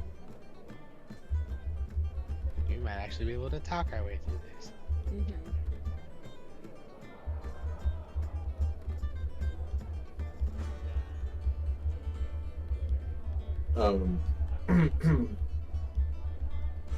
Do I get a feeling of that from my friends, or reading body language, whatnot? So you've just said he has a tiara on his head? Mm-hmm. Well, we expected as much, but he's not really a threat at the moment, is he? No. It's my anxiety going. Perhaps we stop back after we talk to a few more townsfolk. Okay. Those who are Should we left. let him know that the other teleportation crystal in the other tower is broken?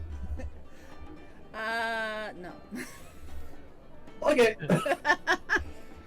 As he just kind of gives you all a nod and he pushes the door closed. You hear it click into place.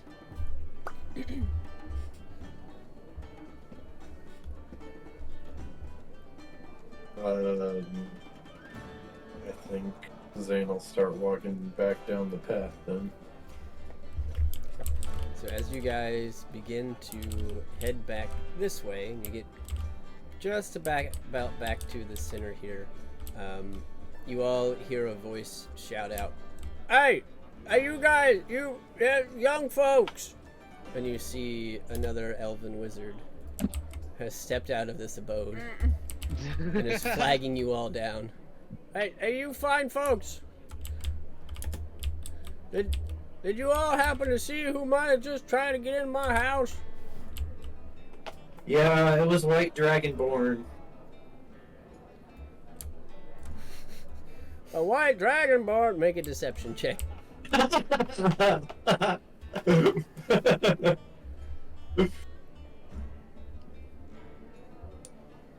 27. Okay. Said, I haven't seen any white dragonborns around, but are you certain? You guys seem mighty suspicious. Who are you? What are you all doing in this area? What are you doing in this area? He looks a little taken back, like, well, I live here. This is my home. Know that. What? Do you have identification? I don't need it. Somebody just You tried need to... an island then. What? How dare you accuse me of... You mean I don't live here?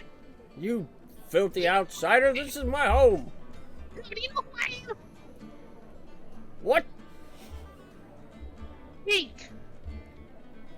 Well, Dinklewood. We sell supplies to this place.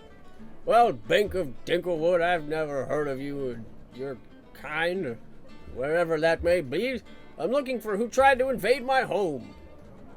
Try to figure it out. Well, have you seen anybody? Did they steal anything from you? Well, not that I have noticed. I need... Who took damage from the fireball? Bink and Kreider. I did. I took 41 damage. Bink, I need you to make a stealth check. Stealth. To hide your burns. 24. Okay. He rolled a natural 20. Oh his perception, my! so Can he- I do silvery barbs? So dumb. That's so. I activate silvery barbs. Okay. It's a 16, and I think he has plus 6, so 22. It was a 24, right? I got 24. Okay. Now I get to roll for Kreider. Oh my! What is his stealth? Probably not great. Am I He am I can't within like succeed. touching distance of Kreider? Probably shit. You would be within touching distance of Kreider, yeah. You're all just kind of in a group. And you see as this Enhance little... ability. Okay. Because you see as he's like eyeing Dex. you. Okay, so what does that give him? Just Advantage. advantage on his dex checks. Okay.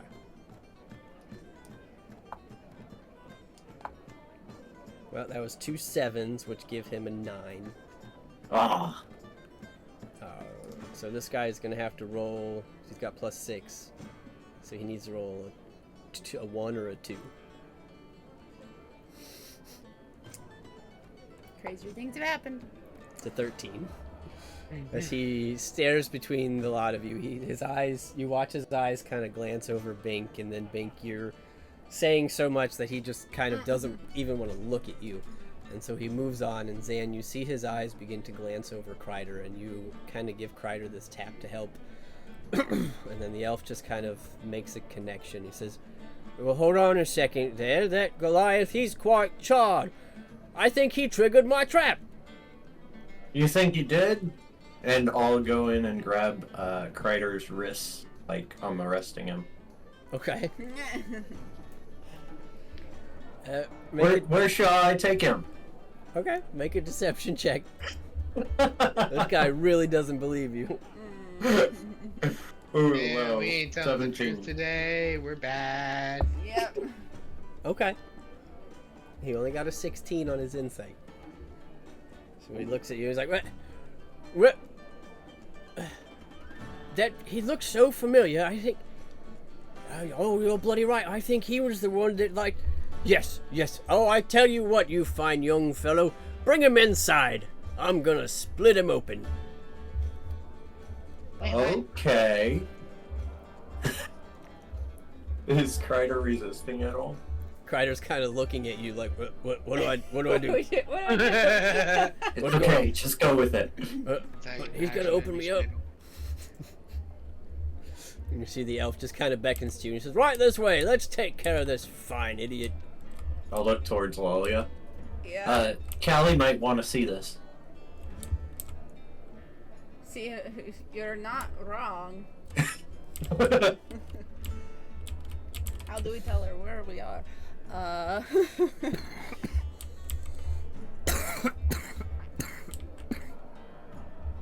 Are you dragging Kreider up there? I'm like trying to push him. Okay, then he would be in front. Yeah, he starts willingly following you. Like, I hope you know what you're doing. I don't know what are we doing.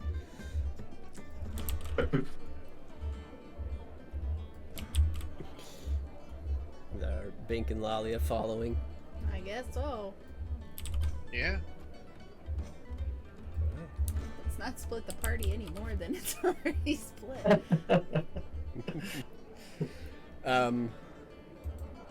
Are you signaling to Callie with like a sending stone or something?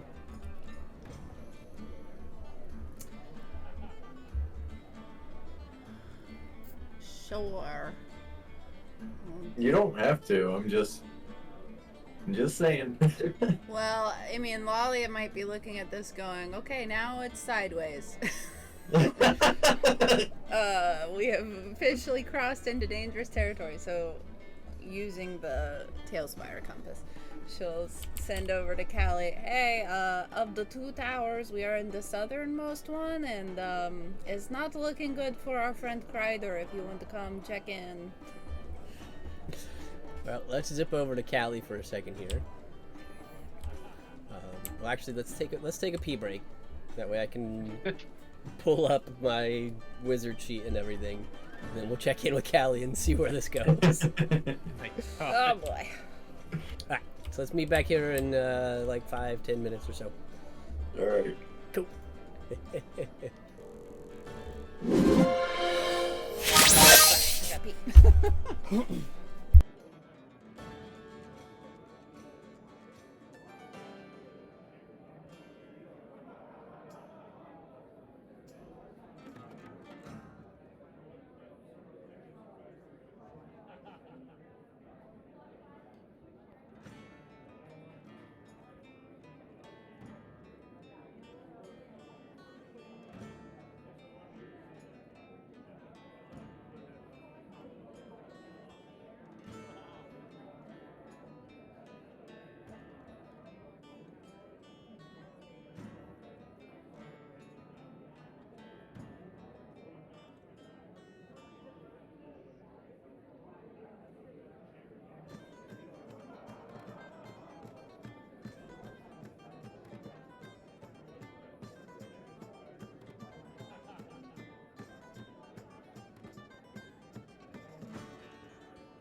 Oh boy.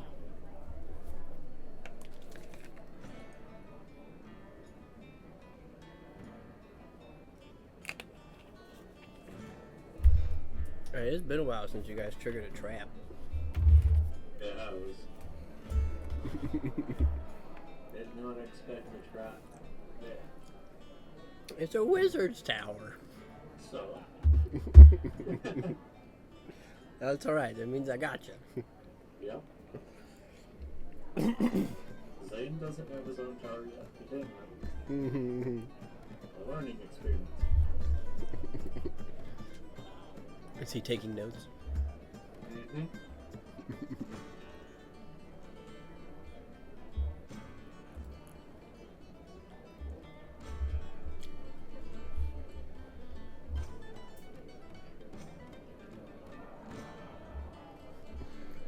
I like being quick thinking too, like, how do I know you live here? That was great. Just like mind processing like a computer when it's like loading up. And I know I didn't mind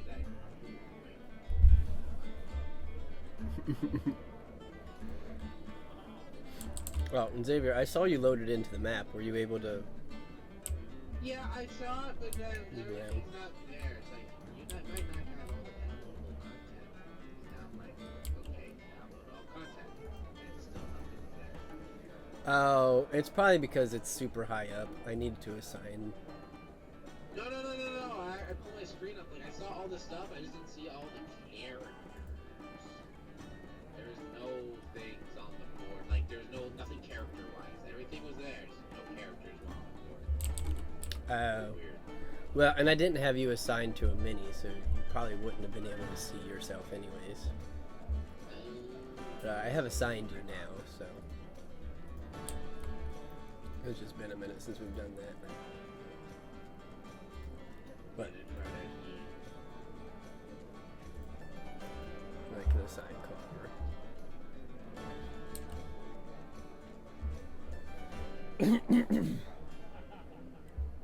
But yeah, the map is Sinalise, City of Trees. It's in the Aspect Locations folder.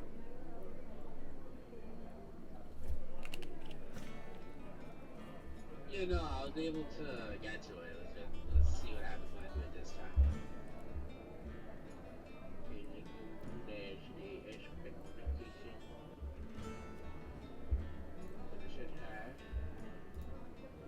Yeah, and then I think if you click on... See it's white, and then it's got pull all the way up. Oh, yeah, I just click on it. Now I can click on it. There you go. Everyone's here, man. Okay, cool. Let's say, yeah, I think if you click on Bink, it should adjust your camera. Yeah, no, it didn't show game master, and it didn't show Bing. It just didn't say anything or anything. It like started me out.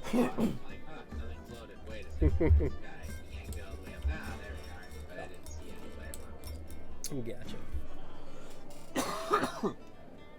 Yeah, I think if I don't assign people, it doesn't show up to to you.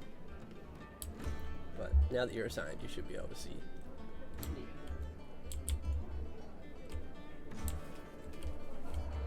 All right. Well, it sounds like we got everybody back. Did we want to jump back in?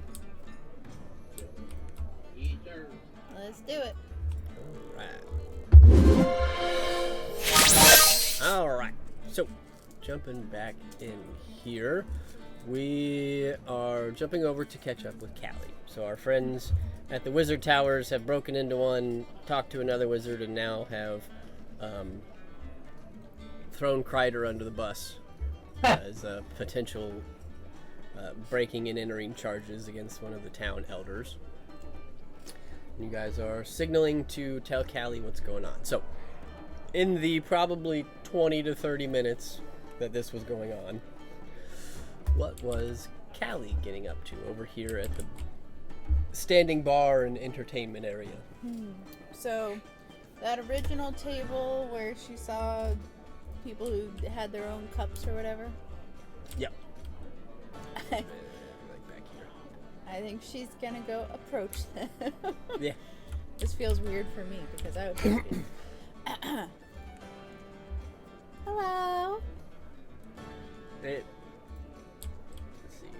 I'll give you a lady, and that looks looks like an elf. A dude. Oh, are they like on a date? You're not sure. They're just kind of chatting and sipping. Well, possibly. The woman kind of looks over to you and says, "Oh, yeah. Hi, dearie. How can we help you?" Do you two live here? Why, yes, we do. I'm just visiting.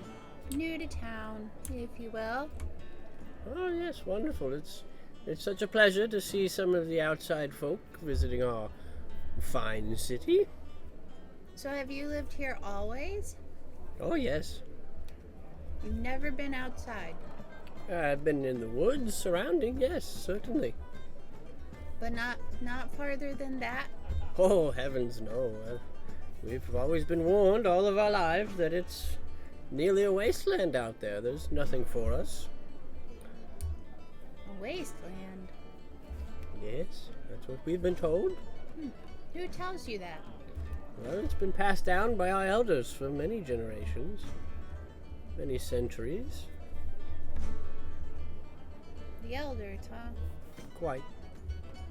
Are they always in charge, or are they only in charge because you're King D-I-E-D? Well, generally the elders handle most of the business around the city. The king, well, he has veto power, but he usually, what's the word for it? Where you kind of tell other people the stuff to do and they do it for you. Delegate? Oh, okay. I wasn't sure if you were looking for No, them. I know. She doesn't necessarily know it. Bossy. Yes, we'll go with that. Yes, the king lets the council or the elders kind of handle most of it. Some of the elders are older than the king. It just kind of depends. But generally they handle the day-to-day and the routine stuff, and the king is our connection to other lands and other elven kingdoms. And you like living here? Well, I've known no other life, so I suppose, yes, it's enjoyable and comfortable and mostly carefree. Mostly, huh? Well, certainly. I mean, everybody has their trials every now and then. It took me a couple 100 years to find my husband. Oh, you two are married. And the husband kind of looks, yeah. When you found him, Yes. how did you know that you'd found him? Oh, well, my parents made a roster, and, well, he was just the nicest one. Really? Yes, quite. Why? Is that not custom where you're from? Well, not so much, though. Certainly there are people like in my family where you have a list that you have to pick from, but that's more because, well, they want to keep everybody royal. Yes, we like to try and keep our families as close-knit as possible, though, marrying within the family is certainly never a good idea, so we had to find someone that was far enough removed, and there was a small list of suitors, and, well, he was the only one to really catch my fancy at all. So did you two, like, go on dates before you got married? Yeah, a couple. We went out in the woods for some walks, and we had some communions at the tree with our ancestors to see if they would bless our relationship.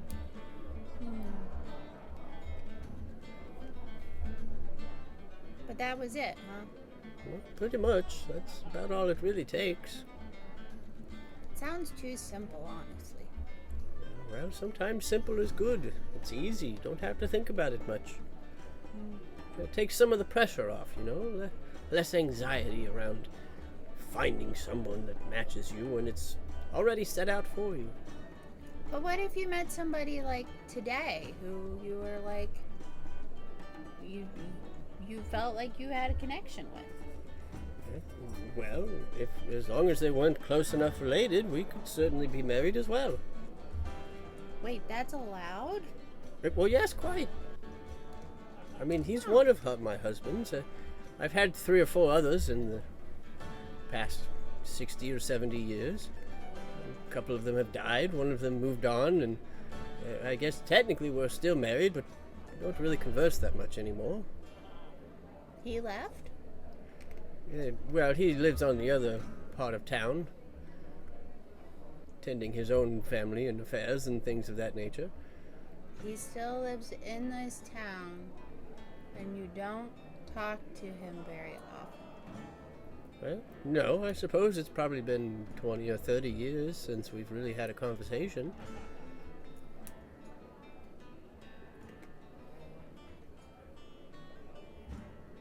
Calliope just kind of sits there for a second and, like, takes this all in. Well, tell me, young girl, how many husbands do you have? I don't have any yet. Oh, that's quite unfortunate. Especially for someone of your age. You should really get on that. Well, you think? Well, certainly. How else are you going to populate the world with more elves? I mean, I know you're a half-breed, but eventually you could work that out. Oh, but then I'd probably have to find an elf, huh?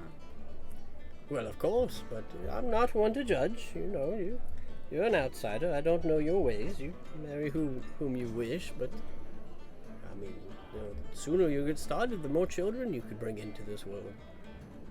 And the greater your own family and dynasty could become.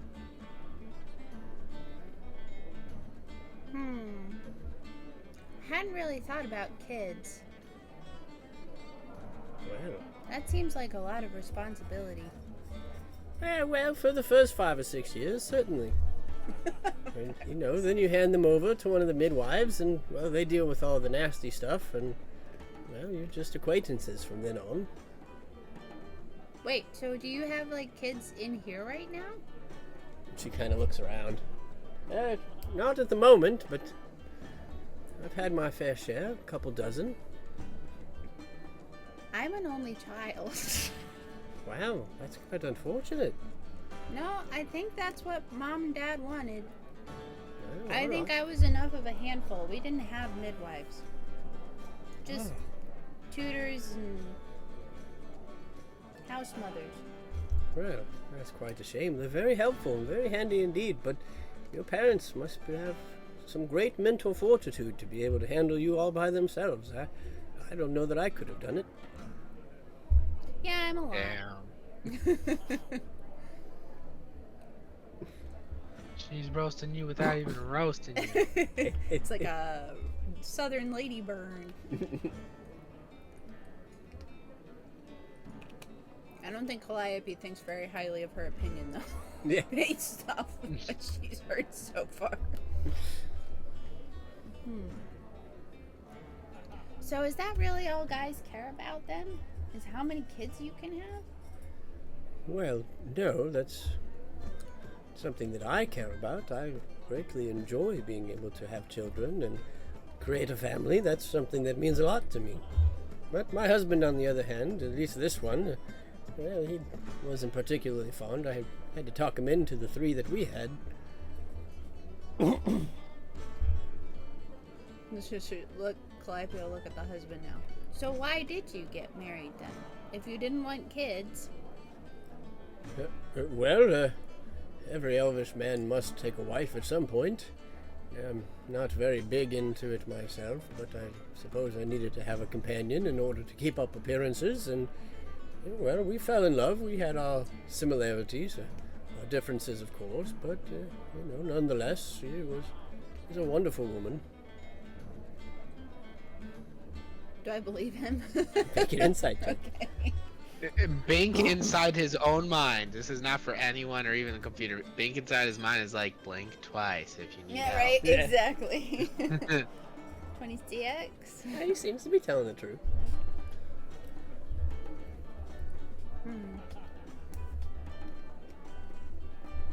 Well, this has all been very interesting and given me a lot to think about. The woman looks back at you and says, well, there's certainly a lot to take in. Our culture is unique, certainly, but for the most part, you're free to do as you wish. There are many elvish women within our city that have never taken husbands and have never had children. That's their own priority, I'm sure, and never judged for it. You know, you're welcome to do what you wish, but I don't know how it works in the outside lands, as I've never been, but I can only assume there's some similarities that you could draw.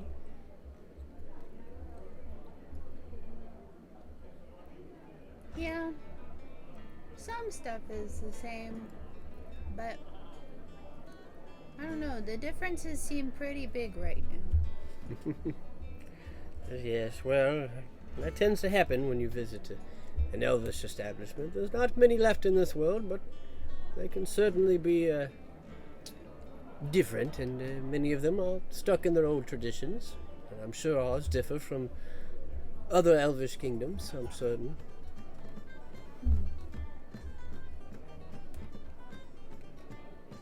Well, thank you for the conversation. Well, certainly any time, dearie. And at this, you hear Lalia speaking into your head. Well, time to go. And she'll sit down her now very dirty cup and carafe. I'm on my way. Did Callie continue to drink from her wine? I think so. All right, make another con save for me. Sure. 18? Okay. You're feeling it a little bit. Your fingers are numb and your toes are a little numb. So I'm going to say you're not poisoned, but I will reduce your movement by 5 feet. Okay. Because you're just... It's a little weird. Wobbly, yeah. Everything's buzzy. All right, then I only have 60 feet of movement. As you begin to make your way back over. So that won't take you very long, considering how speedy you are, but we're at least going to see what these guys are up to before you make it. Sure. So, jumping back to you guys, you have successfully convinced this elder that Kreider is the one that broke into his house, and you are in the process of pushing him up to the doorsteps. Zan, are you pushing him in?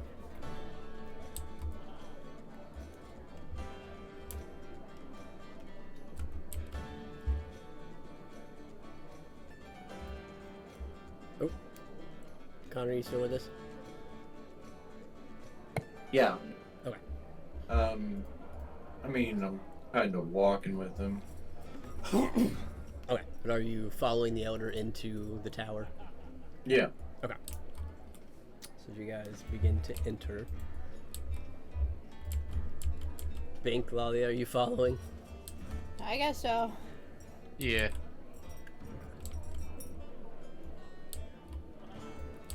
As you begin to enter, the elder kind of looks at you and he looks over at Kreider and he says, "Young man, you Goliath of a being, I'll give you an opportunity here.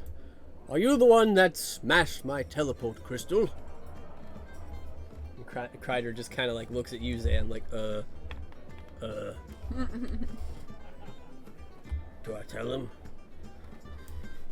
I mean, it's always best to tell the truth. Wink.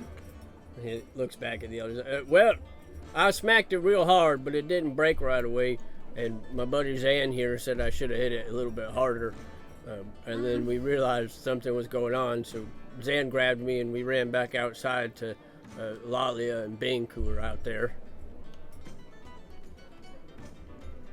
And the elf kind of looks at him, and then looks at you, Zan, and then Lalia, and then Bink. He's like, "Well, this is quite the ruse then, isn't it?" For the That's a record, little I too was much never truth. in favor for them. You watch as he raises his hand and snaps his fingers, and you watch the door begin to close. Callie, make a dex save for me. Sure. I'm gonna say DC is 20, that you make it in the door. Easy peasy, 26. Okay. So as the door shuts and clicks, you guys, Callie, you just managed to slip in. I'm here. Ooh, that guy looks angry.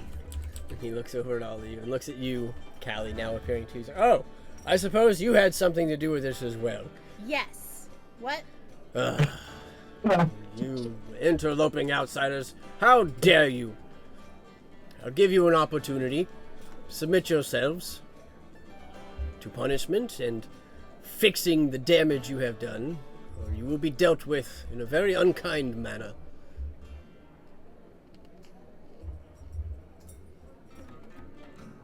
I think I'm going to release Kreider, and I'll just whisper, hit him. Kreider's like, but you... Okay! And you see he pulls his maul back to take a swing, and we'll have everybody roll initiative. I was gonna say, I think not Calliope, Lalia in that moment is going to say, no, I think we'll take the second one.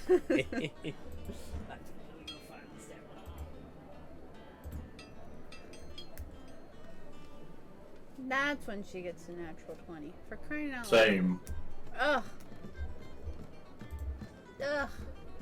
Ugh. 18.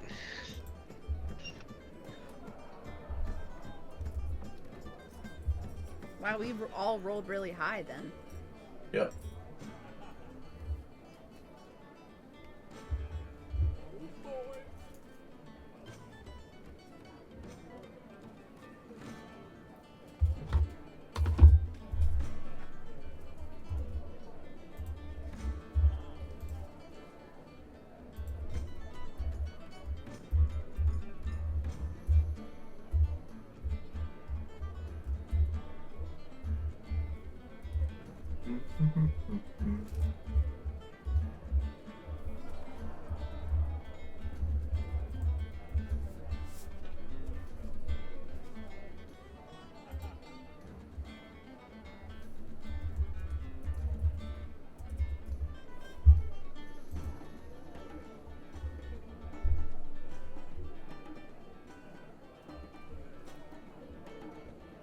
So what's Lalia's deck say? 14. Same. Do you want to do rollies? Sure. Okay.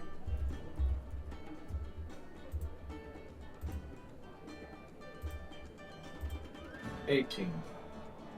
17. Dang, that was close. But no, that's fine. You can go first. Just some crazy Right. rolls there for a second.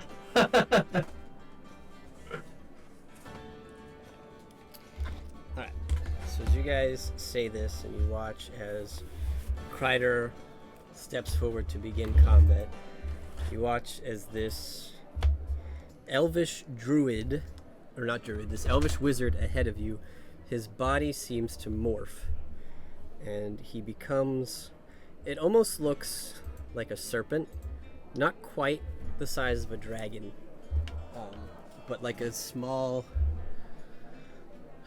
thundercloud with this snake-like body as he appears to have taken on some sort of elemental form.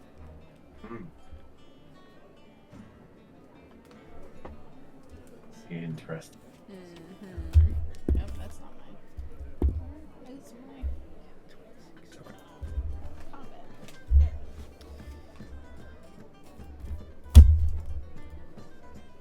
Okay.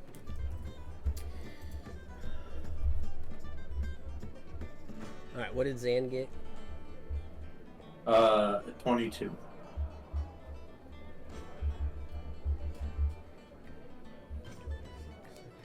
Let me roll for Kreider. Got 18.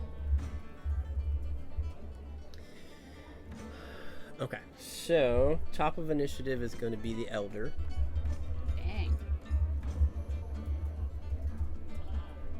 With a 26. Then it was Zan and Lalia. Did you guys determine who goes first? Zan does. Zan. With a 22. Lalia with a 22. Bink had an 18. Calliope had a 19. Calliope had a 19. Initiative does not count as a check, does it? It is an ability check. Okay. Kreider should have advantage on his initiative then if he doesn't. He already has it from being a barbarian. Gotcha. Okay. Good catch, though. His first roll was a 1. Ah, Okay. So I got Elder, Zan, Lalia, Callie, Bink, Kreider. Got it. Alright, let me give this guy some health.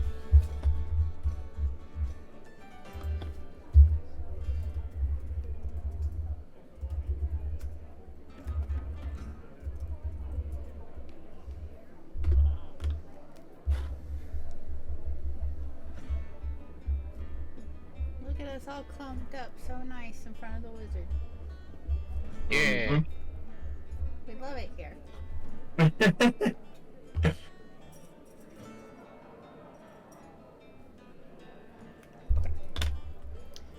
So, do that, and then let me change this to snap to grid.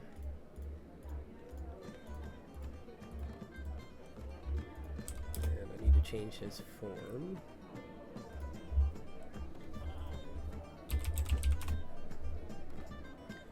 Actually,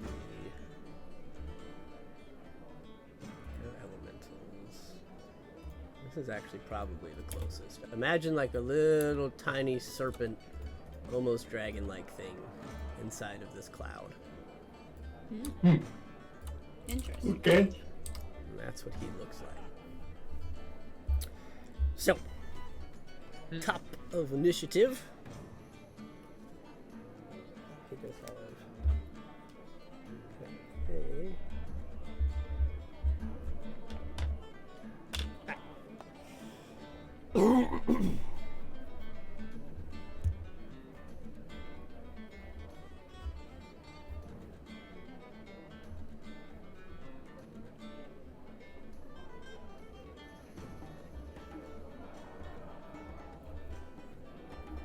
Okay, so you all watch as this wizard takes on this new form, and you watch as his body begins to sparkle and crackle, almost with like this lightning type energy. And you watch as he kind of shrinks for just a moment, and then his body rapidly expands. And I need everyone to make a dexterity saving throw. Is this a spell? It is not. Is it a magical effect?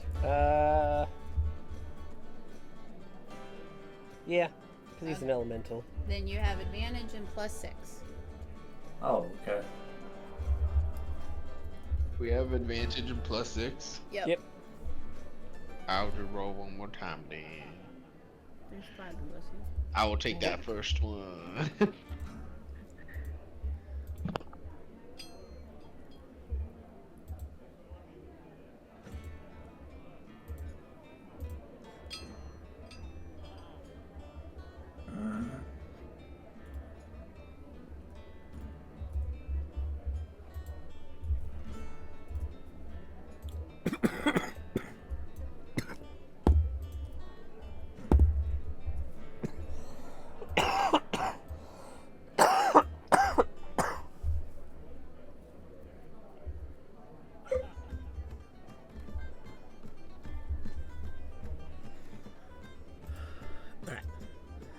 Did anybody not beat or meet a 22?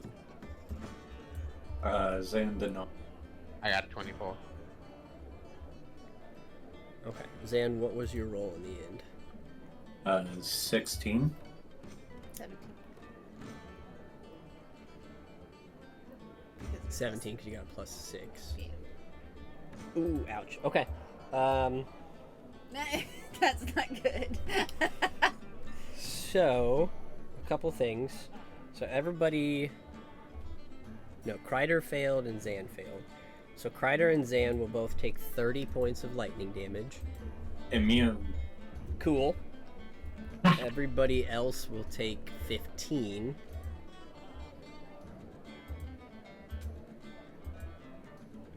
I think Lalia will use her reaction to shield and master evasion. Okay.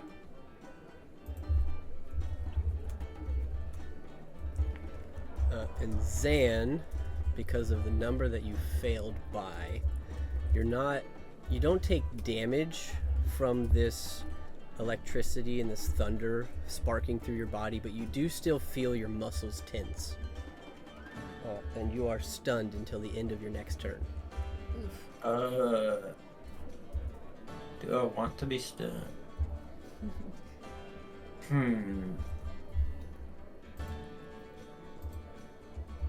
Till the end of my next turn? Yep. So basically, if I want to be stunned, I just don't go next, and then I go again after Lightning Serpent Boy. Yep. Sure, I'll be stunned. Okay. Alright, so that is the end of his turn, though, which would bring us to Zan. So Zan, as you are kind of clenching, you do manage to eventually shrug it off at the end of your turn. So you're no longer stunned, so you would have access to reactions and things like that now. Oh. But that'll take us to Lalia. Alright. How's my footing looking in this space? Does it look like I could run up on this guy? You could get to him. It's a little tight, but there's still some space here.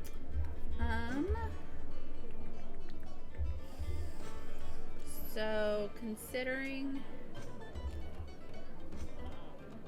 no,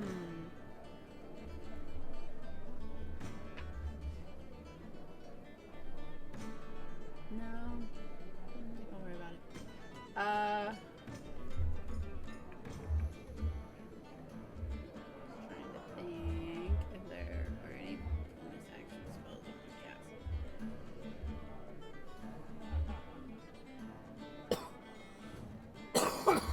I don't think so. I think I'm just gonna try to hit him. So I will try to scooch up there. Okay. And take a swing and see what happens. Here we go, Zydan. Keeps landing where I can't see it. Natural 20! Hey. Woohoo! Nice. So this will be a smite. Because we're playing with the old rules on Lalia's sheet. Alrighty. So that is 23 bludgeoning plus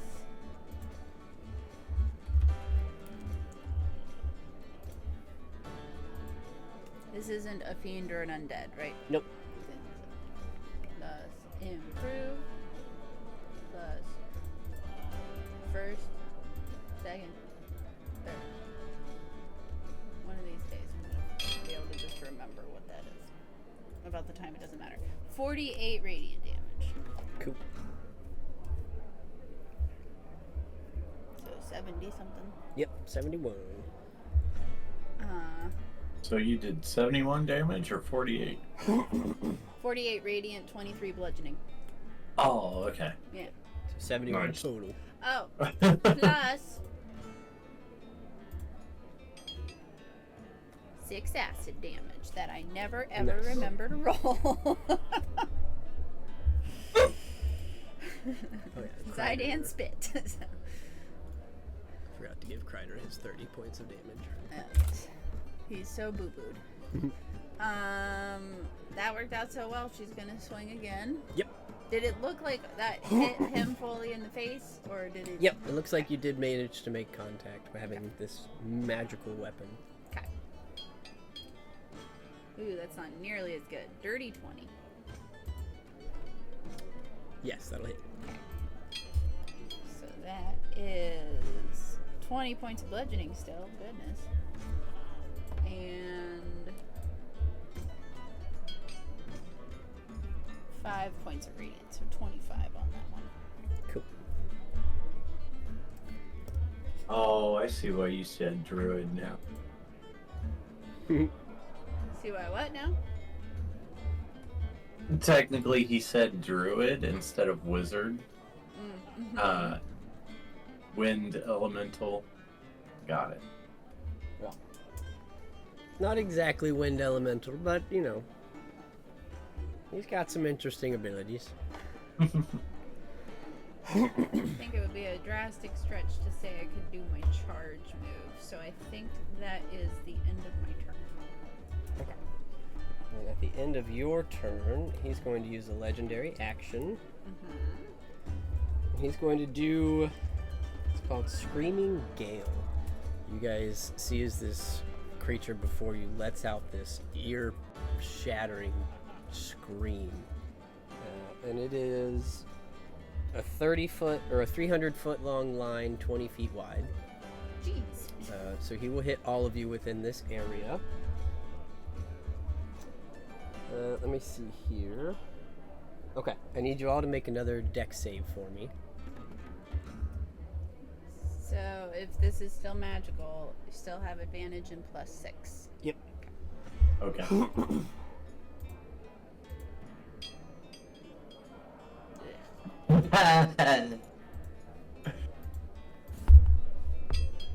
I think that 30 might be good.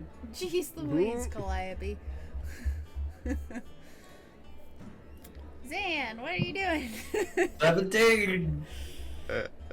Calliope got a 35. So Bink got 25. Yeah, he Oh no, 36. got 36 Goodness because gracious. he had advantage. Yep. Okay, so let me roll Kreider here. His advantage. He got a 5. Bro. So that would be an 11. Yeah, he fails. Dang. Okay, so Zan and Kreider will fail. Everybody else will succeed. So let's do successes first. Successful people will take 11 points of thunder damage.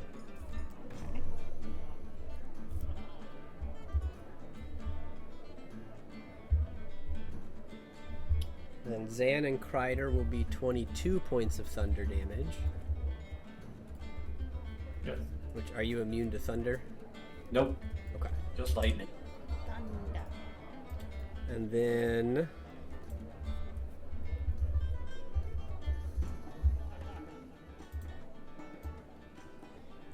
Zan, roll a d6 for me. Kreider Okay. d6. 6. You both got a 6. Awesome. So as this scream releases, you all feel this burst of thunderous energy and wind almost lift you off your feet. But most of you seem to be okay with it.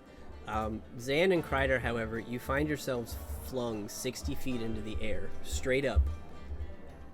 And you Okay. are then immediately thrown back down to the ground. So you will take an additional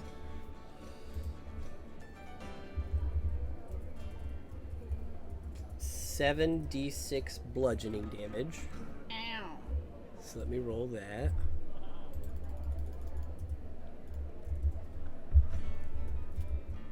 So it'll be 17 additional bludgeoning damage. Okay. And I need you to make one more dex save.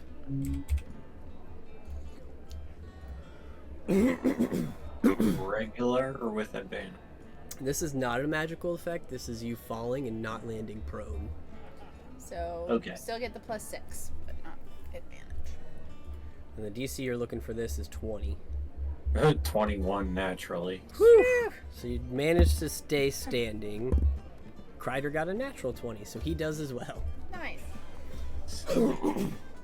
So, you guys are both flung up into the air and come smashing back down, but manage to stay on your feet, but taking a little bit of extra damage for that. But that is his actions, legendary actions, which will bring us to Callie. Of course it will. Alright, so Calliope in this whirlwind gives a little wet burp. And then is going to jump onto the wall and run like it's a half pipe until she's around and next to this serpentine thingy. Yep. And vault off the wall, coming down on his head with her sickle. Okay.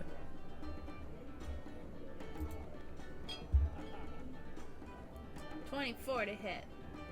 That'll hit. So that is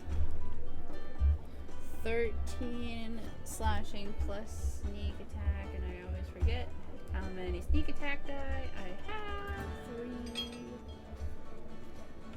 Oh, so 25. And having watched this thing stun her friend, she's gonna. I almost never do that. She's gonna try to stunning strike.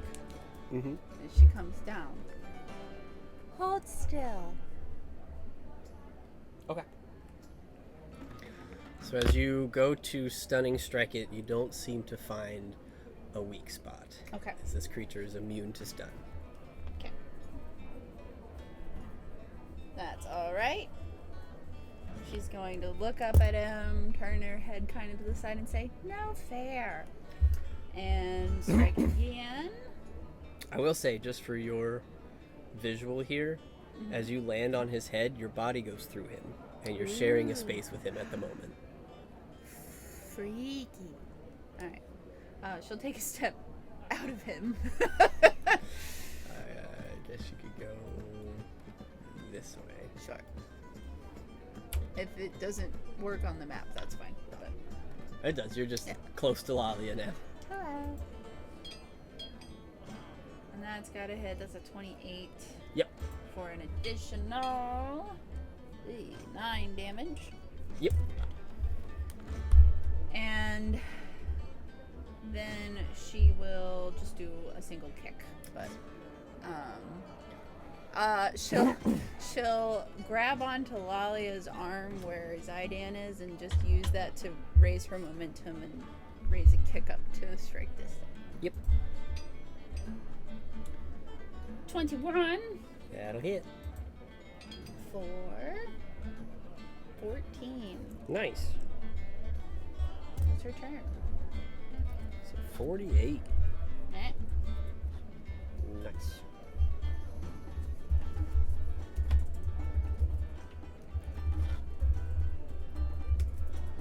Okay. All right. So, at the end of your turn, he's going to use another legendary action. Yeah, okay. So you guys watch as within the chamber up above you, you can see like storm clouds beginning to form inside of this tower. And you all watch as the pole that runs down the middle begins to almost come to life, as it looks like it's acting as a lightning rod, and it takes this lightning bolt and shoots it out of it to everybody within 10 feet. Is this like call lightning? Basically. But it's not a spell. Oh. But, given the diameters of his room, it hits everybody in the room. Ugh. Yay, you guys are all nice and close. Yes, we are. So... Why'd we follow this guy inside? Yo! I mean, because we have to take him out. I know. That So- was rhetorical. I need everybody to make a deck save. No! Do I see this damage incoming as like lightning? 29. Yes, this time you are recognizing that this is going to be lightning that's hitting you, as it's sparking this energy. I think Zan's not worried. He's just opening his mouth. Yeah. Give me some of the tasty lightning. That's Lalia's third nat 20 today. I'll take it. So the DC you're looking for is a 22. With Lalia's bonus, Calliope makes it. Looks like Bink will also make it. Yeah. Kreider failed, Of course. but he's the only one. So, Kreider will take 16 points of lightning damage. Everybody else will take 8, except for Zan, who's immune.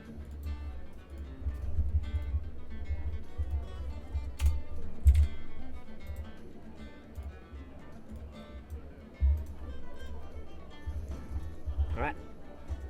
That's the end of his legendary actions. Which brings us to Bink. And does the storm cloud still look like it's hovering up above us? Yep. Okay. Oh boy. Yeah,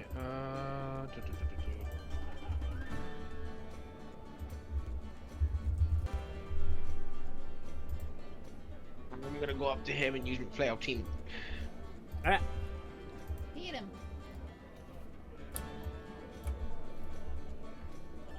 Yeah, I'm gonna give it a good old smackaroon with 25 to hit. That'll hit. I'm gonna smack him with. Give me one sec.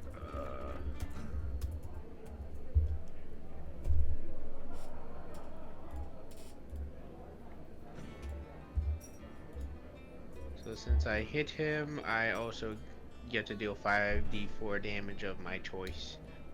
Mm-hmm. I'm gonna pick. You okay? She just kicked the table. Jeez Louise. Bludgeoning works really well. It's a tiny space, man. I hit him with fire alongside whatever I'm about to do. So Cool. I'll do my damage and I'll do the 5d4. Nice. 13 damage alongside 5d4s. That's. How are they not rest? There you go. 13 fire damage. Nice. And I'm gonna give him a good old smackaroon again because he had 2 attacks per action. Nice. Do it. And it's a 21 to hit. That'll hit. Boom, that is 16 damage. Yep. And flame damage once more, 12 flame damage. He's cooking now. Alright. That's 54 damage.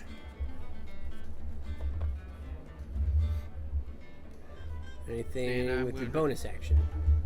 And then I'm going to use Bardic Inspiration. Cool. Who you throwing that on? Zane. Cool. Thank you. Anything else for Bink? I end my turn there. Alright. Well done. That'll bring us to Kreider. And Kreider kind of looks around and shakes it. And he looks back at you and he's like, I'm getting really hurt from all this. I'm starting to feel like you really double-crossed me on this one. That hurt. That hurt a lot. Just surrender. Just surrender. I'm gonna no. Watch as he gets really grumpy, and he's gonna start to rage. You're lucky. I kind of like you, and this dude's pissing me off. And so he turns around and looks at the elder and steps up to take a swing. All right, it's gonna take me a second. I just built his sheet, so I got to figure out how he works. But he's going to make a reckless great weapon master attack. Yay. So he will swing with advantage, but it's going to be -5.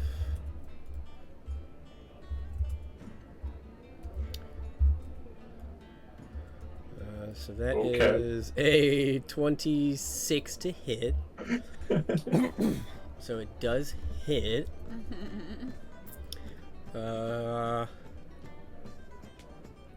so he gets +5 from raging right now, I think.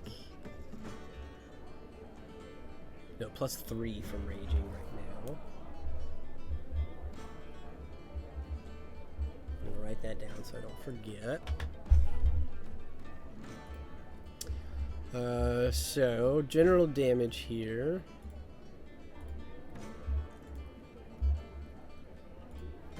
He's gonna do 26 points of bludgeoning damage. And you watch as his maul begins to glow with this purple energy. And it does an extra 2d6 psychic damage, which is a max of 12.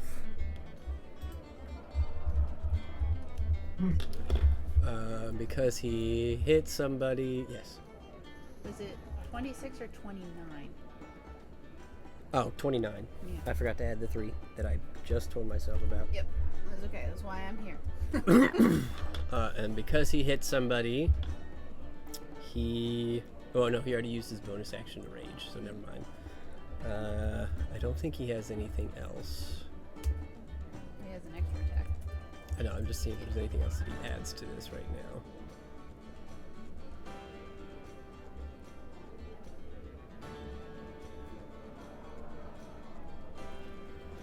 Oh yeah, he has the Strike of the Giants. So he does an extra 1d6 lightning damage, which doesn't do anything, but the creature needs to make a Constitution saving throw, which it will fail. And because of his Storm Strike, you watch as Kreider releases his own little bit of like radiant, almost lightning-esque energy into this creature, and it seems to mangle with its elemental form just enough that this Elder will have disadvantage on attack rolls until the start of Kreider's next turn. Nice. Okay. Okay, and then he will swing again. Again, Reckless, Great Weapon Master. Oh yeah. It's a 34 minus 5, so that's a 29 to hit. So that will be 19 plus... Well, it's plus 12. Or it's plus 13 because of Great Weapon Master. Right. So So 32. 32 plus 2d6 Psychic, which is another 9.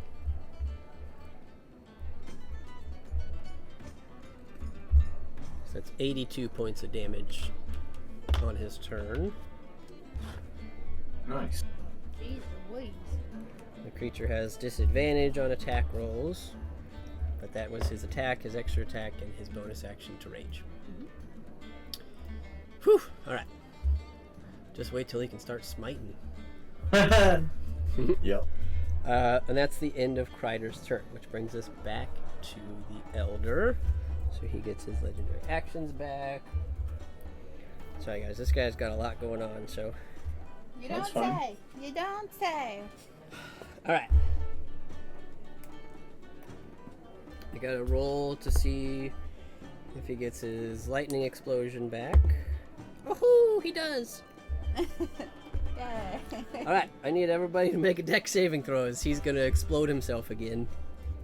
Okay. Advantage plus 6. Yep.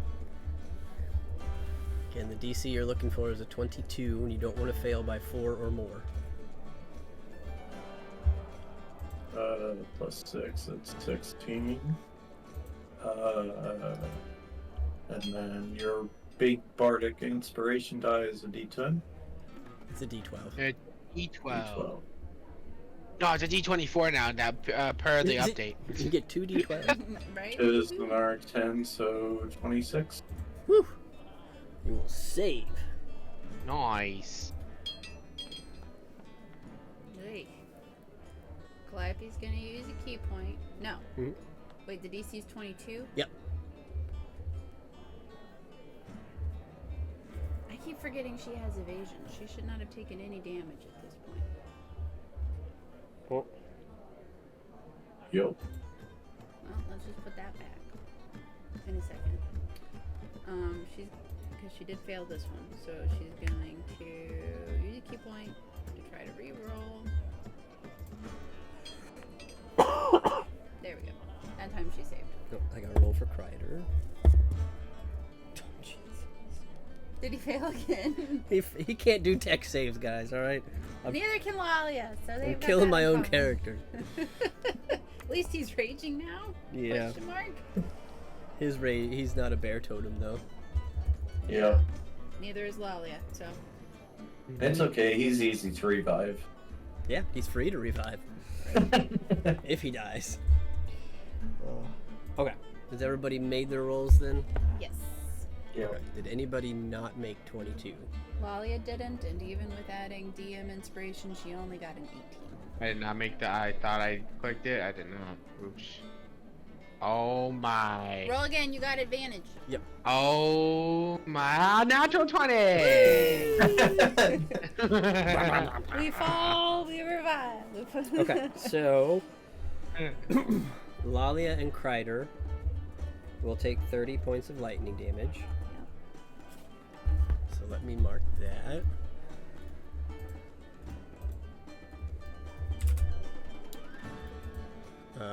Callie has evasion, so you'll take none, right? Yeah, I need to double check that, but I think that's the case. Okay, Zan has immunity. Bink will take 15 points of lightning damage. Yes, that's correct. And Lalia, because you failed by a number greater than 4, you unfortunately are stunned until the end of your next turn. That's the way that happens. The way that cookie crumbles. Now, that being said, you guys watch as this creature spreads its little wings. You see that it has like 8 or 10 of these wings on its side, and you watch as it, at a speed you can barely comprehend, darts up the stairs. 120 feet out of your view.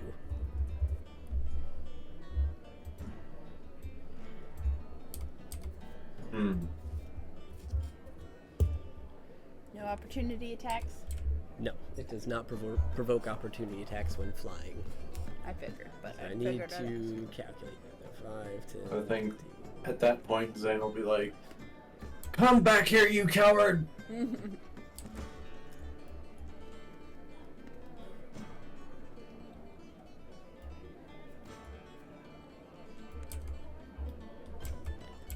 I know you're seeing a lot of this tower, but I gotta figure out how far he gets.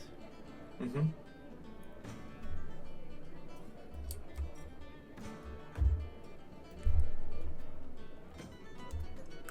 So, as he's I think he gets running up right these to the next stairs, is it that would be the ceiling right there, right? That he's now standing on, one of the ceilings. or right? But we saw him rush up the stair. Yeah. Until he hit that point right there. You can't see him though, because there are multiple ceilings between you. Oh, okay.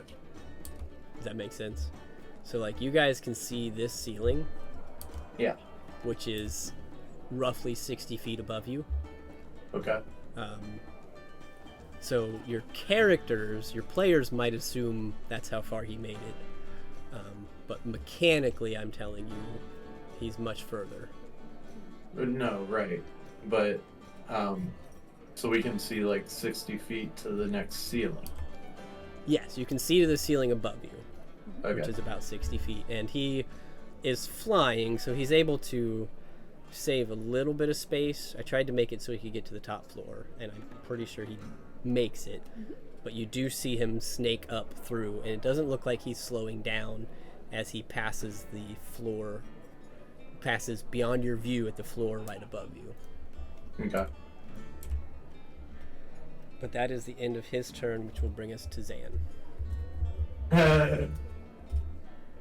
So I know that like Lalia is the quote unquote fastest party member, except when it comes to stair. And the next person after that would be Callie.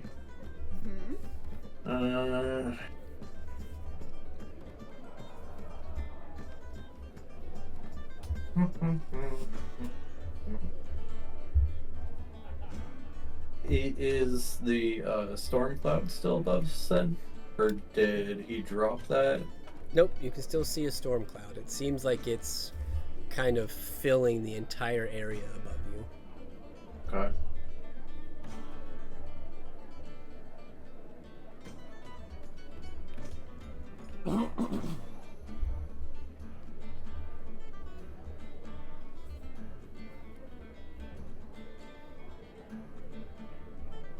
So it's... Oh, that's... Okay, that's kind of difficult. My plan of action went away.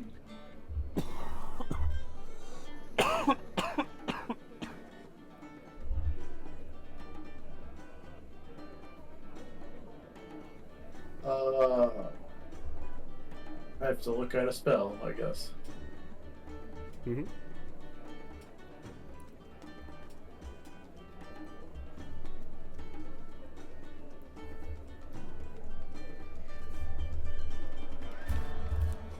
I know you guys can't see it, but I'm smiling.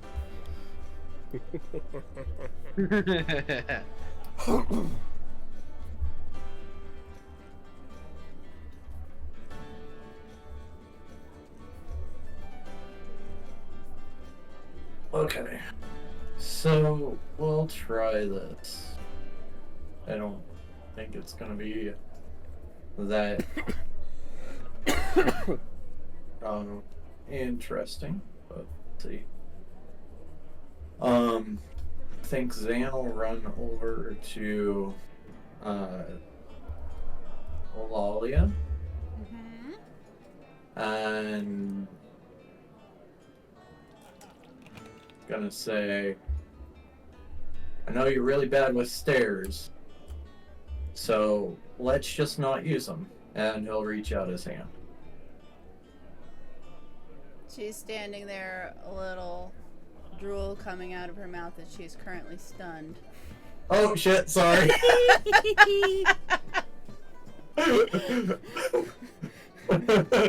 She is willing, but she is stuck. And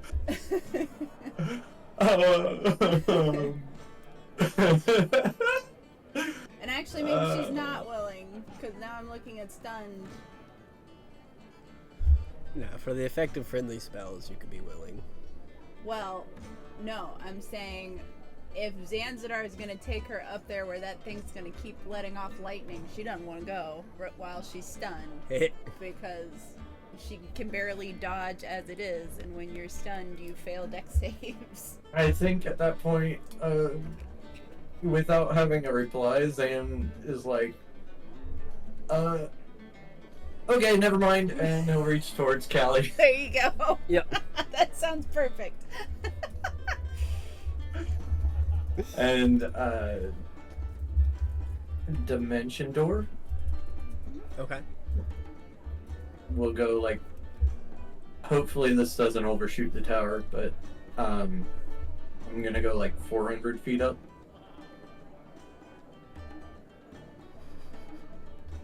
Final answer?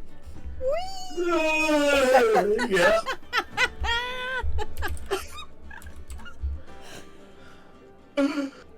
Chaos. Roll with it. Alright, I'm gonna have to do it like this. So remember that you are just southwest of the central pillar. Yep. Nope, wrong person. This is roughly the same floor level.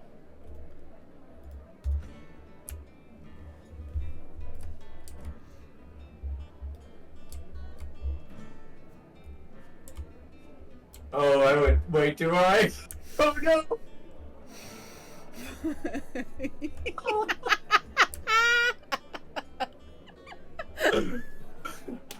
This is amazing. I think this might be our Keyfish moment. Oh no. Alright, so you're twice this high. Yeah, the board only goes to 300 feet. The top of the tower, I think we saw, because I can't even see Zan anymore. I lost him. There he is. It's about 100, yeah. Yeah, it's about 100. Oh, okay. So you guys are going to be right about here, 300 feet above the tower. So let me find Callie. What's the plan?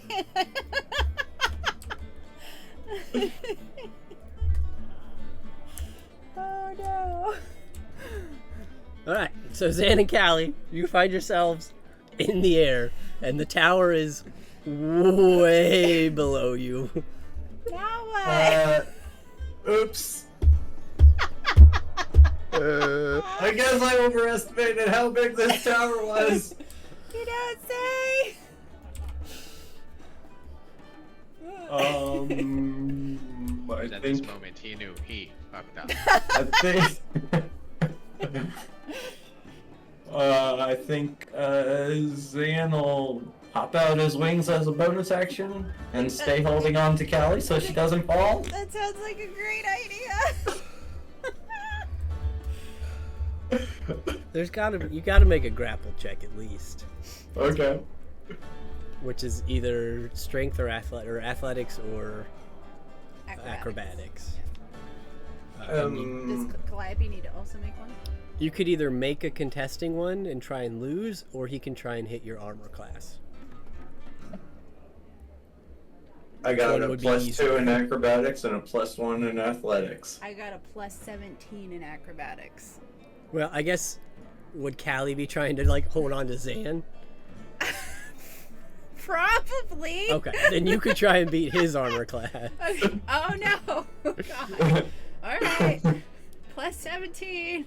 It's like a pass-fail, right? Pretty much. Okay, here we go. I got a 10. 27? 28. Oh, well, there goes Callie. Well, okay. No, it's fine. I was gonna She's say, not well, slow fault. Well, I was She's gonna say fine. if Zan is also trying, I would give you advantage because it'd be like helping.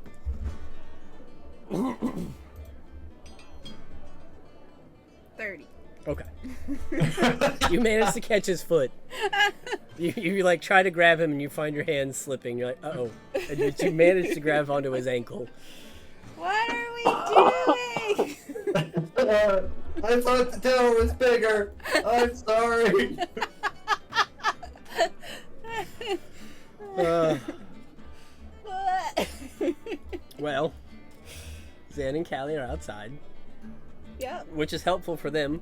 Is it? Because at the end of Zan's turn, this creature is going to use a legendary action to lightning rod the building.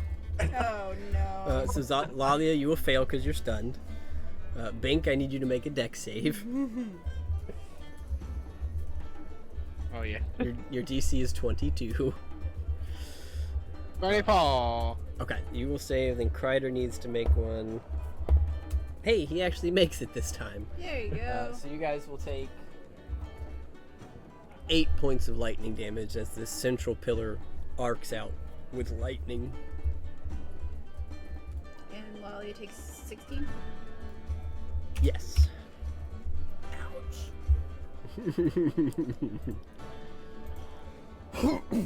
It's almost like this lightning rod is perfectly positioned for this attack. Right.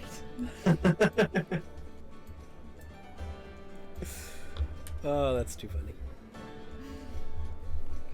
But that will bring us to Callie. Or no, it'll bring us to Lalia, who's stunned. You are Yep. now no longer stunned. Okay. And now Callie. Or actually, end of I was Lalia's gonna say, turn, Yeah. he'll lightning rod again. So give me one more dex save. Now she can roll, right? Yes. And Advantage +6 there, Bink. Oh yeah.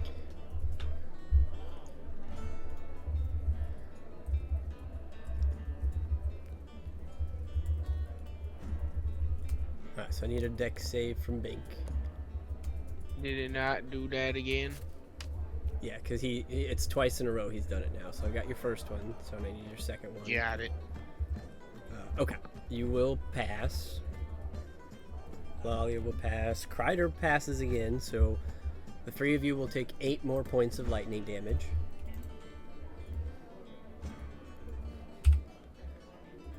Kreider's starting to look pretty charred. Right. He's like, why did I come with these Like, people? you guys are getting me fucked up! Oh. Suck it up, Kreider. And that'll bring us to Callie's turn. Okay. I mean, what's she gonna do?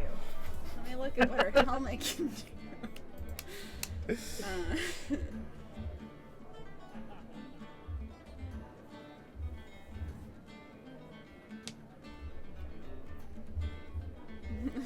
just gonna look up at Zan. Do you have a way to get us out of this? I mean, yeah, I can teleport us again. Well, that worked so well last time. Uh-huh. So Damn mages. Towers need to be bigger. all Calliope is gonna do is switch her sickle for her broom just in case Zan's plan fails. Yeah, you can hold an action. Sure. She'll hold the broom to be used as a what would you call that? Like an exercise Like a pull-up bar. pull. Yeah, so that she could, because it's the broom of flying. So Yeah. she'll hold that so that she can kick something. Yeah. Hold an attack action. How's that sound? Oh. I love it. Okay. That'll bring us to his last legendary action, so he's going to use some movement. Not that you guys see this, but I'm just positioning him.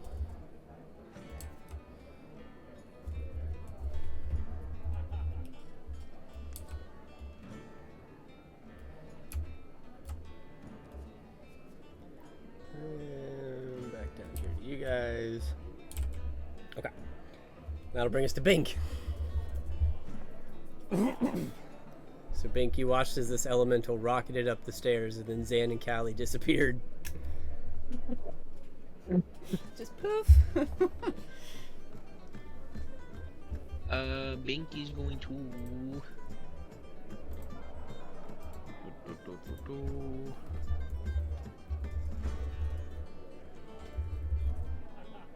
Binky's going to.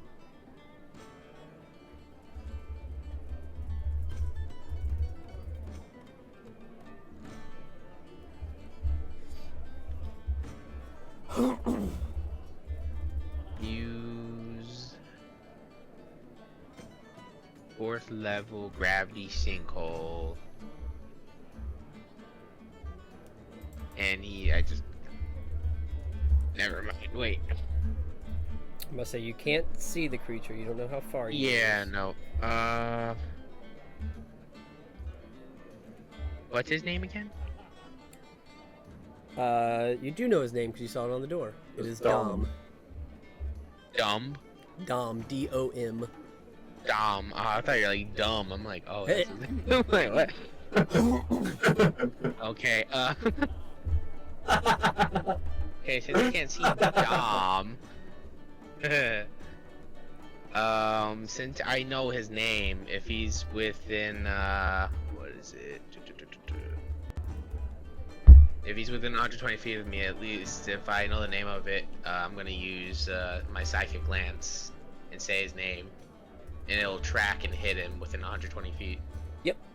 He is within 120 feet of you. Nice. That's sick. And I'll use 5th level Alright. psychic. Actually, yeah, no, 5th level Well, that is an intelligence save. of 19 or more. This is funny. He has a -4. Oh my god. He's not a very good wizard. Nope. So that's a 2. We need- But he will So use you a need nat legendary. 20 to get this. He will use a legendary resistance to succeed. Oof. But he will take half damage still. So go ahead and roll the damage. Alrighty. He takes half of 29 damage. Ouch. You hear a small yelp come from somewhere up above you. He's still in here.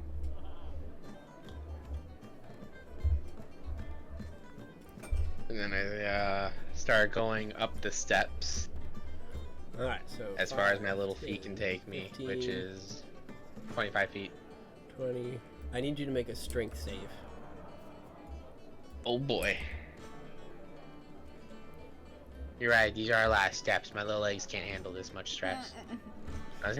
25! Nice. So Bink, as you step on the stairs, you find that your feet are almost being held back. As you look down and you see that these stairs are almost like tar as you're trying to walk through them.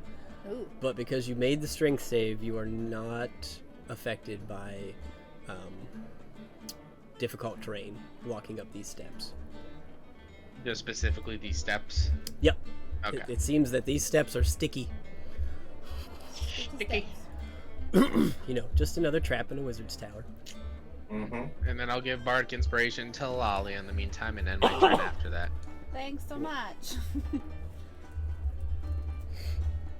Where did everybody else go? That'll bring us to Kreider.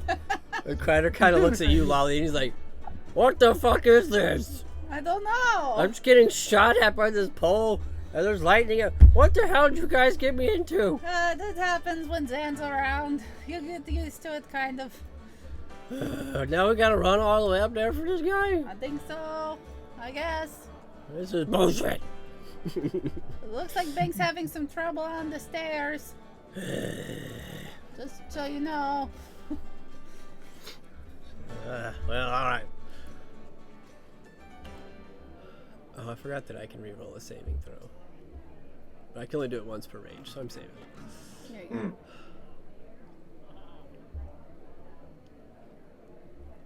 Oh, that's Well.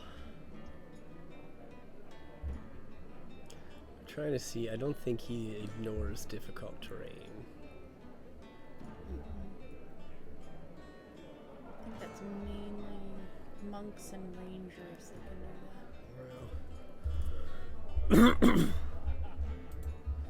And I don't think he has a spell that's going to help him right now either. Alright.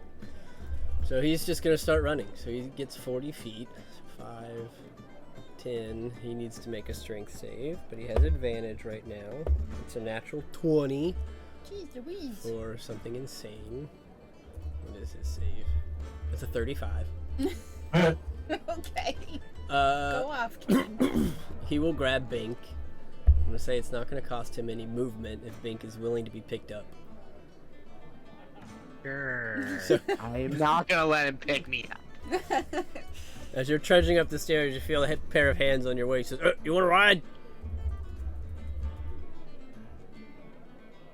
If I hear compelling words like those, of course I wanna allow it. All right, let's go. 20, 25, 30, 35, 40. He will dash because he has nothing else to do. 10, 15, 20. Mm. 25, 30, 35, 40. So Kreider's making his way up the stairs. Slowly. I believe in you. And bonus action. He's got enough. We're blowing stuff. You watch Bink as Kreider's running up the stairs, you can like feel him getting angry.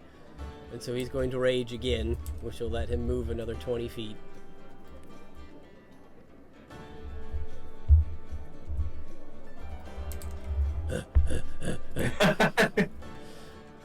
You're almost there. Alright, that is the end of Kreider's turn, which brings us back to the Elder.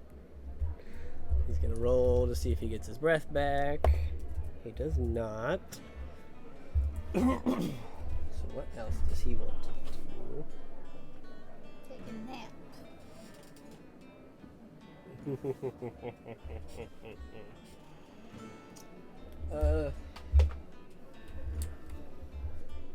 He is unique, and he can see through his tower. And you guys are within 20 feet of him, I believe. Some of us. Some of us are not. We're way up there. Yep, you guys were within 20 feet. So he's going to send 2 bolts of lightning, one at Kreider and one at Bink.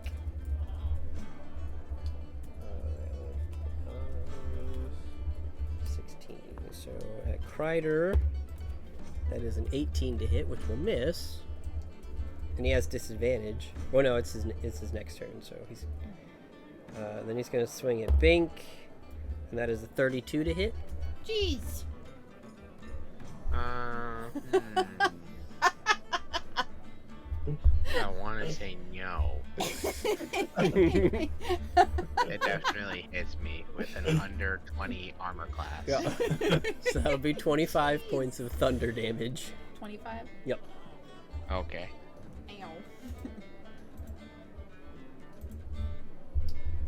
Ow. And that is the end of his turn, which will bring us back to Zan. 300 feet above the top of the tower. Hey, Callie, how far do you think we have to go down? Pretty far. at least a couple. Whatever. Well, I shot us up 400 feet, so. You don't say. At least 300. Maybe more. Can she gauge from here how far they have to If you want to try and guess how far you could have to go, I would allow either each of you to make a perception check or one of you to make it with advantage. I think your perception's better than Callie's. Well, due to my shield, I can make perception checks at advantage anyway. If you allow me. Yeah. Okay. So, Callie, you can make one anyways. I don't think you're gonna see anything. No, well, okay. 24. Well, you actually did better than Zan. Well, you know. Typical. So putting your heads She's together. closer. Yeah. She's down by his feet. So putting your heads together, you guess you're able to approximate that the top of the tower is 100 feet. And based on the size of the rooms, you would guess that in order to get inside the tower, you'd have to go at least 305 feet from where you're at right now. It may or may not put you on the floor, but you'll at least be underneath of the roof Okay. at 305. Alright. So could I, like, visualize right below the top of the roof? Yeah, that'd be 305. Okay. Dimension door! Okay. And that's Right below the top of the roof. Alright. We're in the rafters! Yep. Sneak attack! Alright, so I'm not gonna try and grab your minis from the air and get them inside. Oh, look, what do you Oh, know? Spend two sorcery points to make that a bonus action. So we'll say you're about 10 feet up. I think that keeps you out of the roof. Callie, what are you doing? I don't know, I'm sorry. I'm just trying to live. Where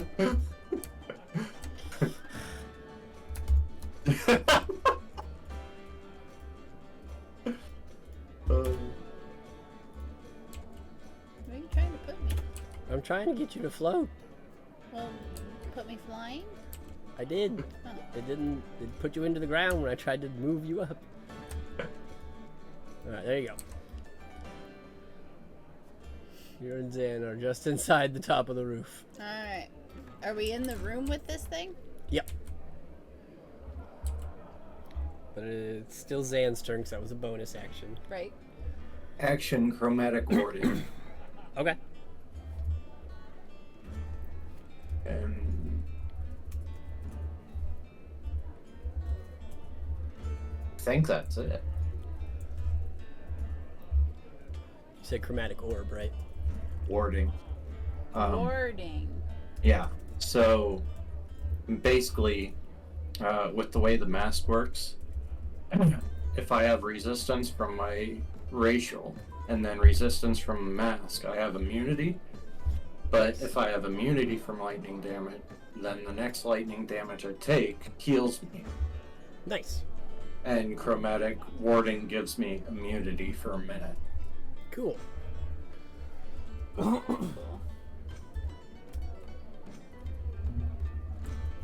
That's the end of my turn. Cool.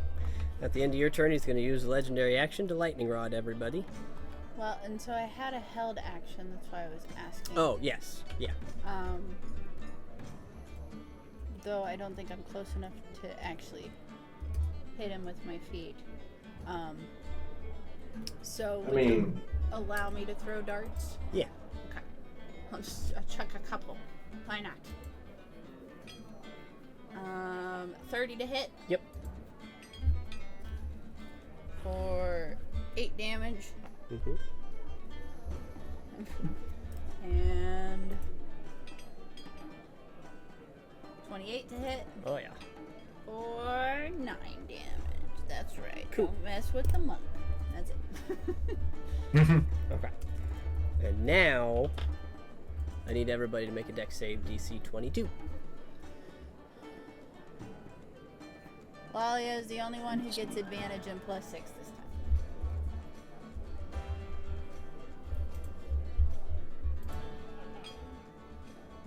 time. 20. Oof.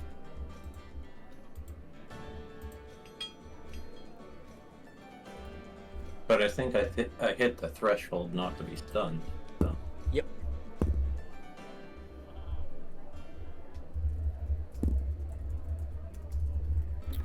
All right. Kreider manages to make it too. So Awesome. Zan is the only one that fails, but it's lightning damage. So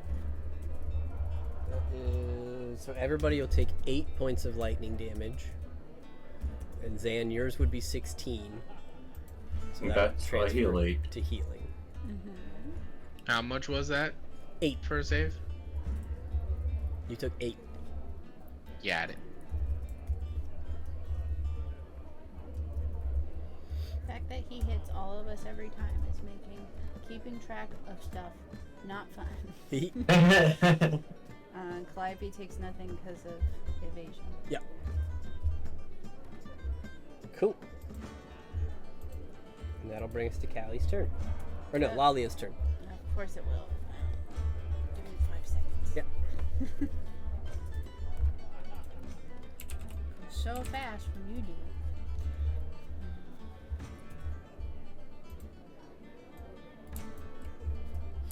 Lalia. Still at the base of the stairs. You know, I'll get there, okay? That's the thing. I mean, I tried helping her out. Although, had things gone the opposite direction, It would have been a lot worse for, Yeah. for Yeah. Lalia to be in the air. Gulp. That would not have worked, is the thing. So it is Lalia, though, right? You said Yep. Clive. What? Okay. what happened to your paladin? Friendly fire. Friendly fire.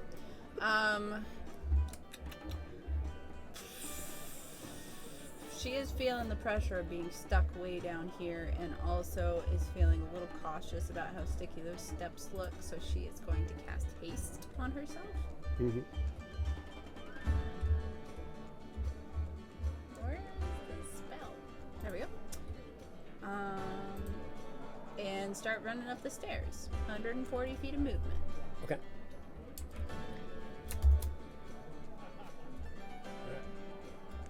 So Kreider and Bink were at 100. Do I need to make any kind of save for the stairs? Yes, you will need to make a strength save. Is it a magical effect that makes these sticky? Yes.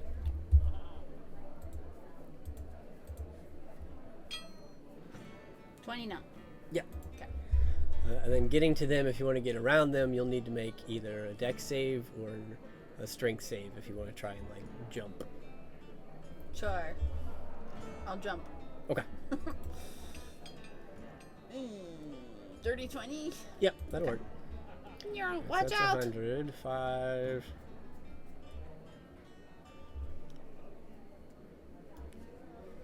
$10, 15, 20. You said 120? 140. 25, 30, 35. Yeah, we'll get you in the room with them. Okay, so that's movement and. Sorry. Movement, action, hasted action.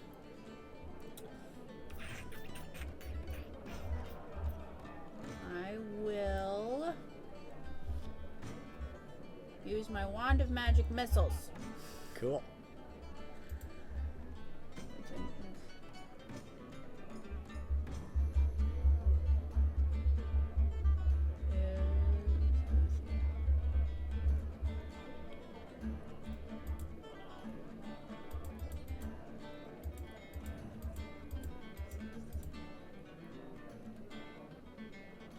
can't remember how many d4s it is.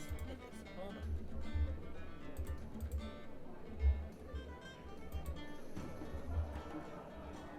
Seven charges. When holding it, you can use an action to spend one. One charge you cast first level increase the spell slot by one for each additional charge you spend. So if I just cast it at 7th level, it doesn't scale. Magic Missile doesn't scale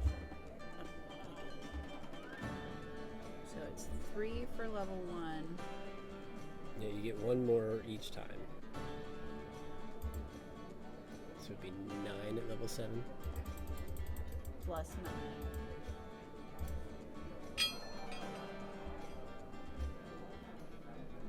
$27 force damage. Cool. And that's your All right. Nice. Alright. At the end of Lalia's turn, he's going to lightning bolt everybody again. So I need a dex save from everyone, DC 22.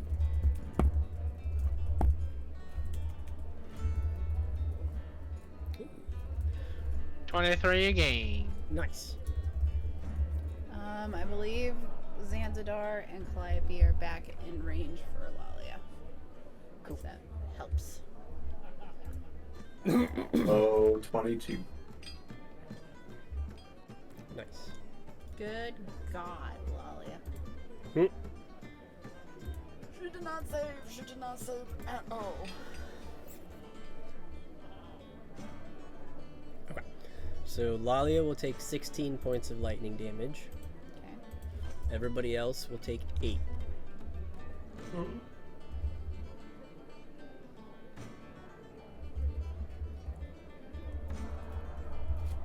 Okay. How's Bink looking? How much was that exactly? That was 8. 8 more. 8 more damage. 75 health.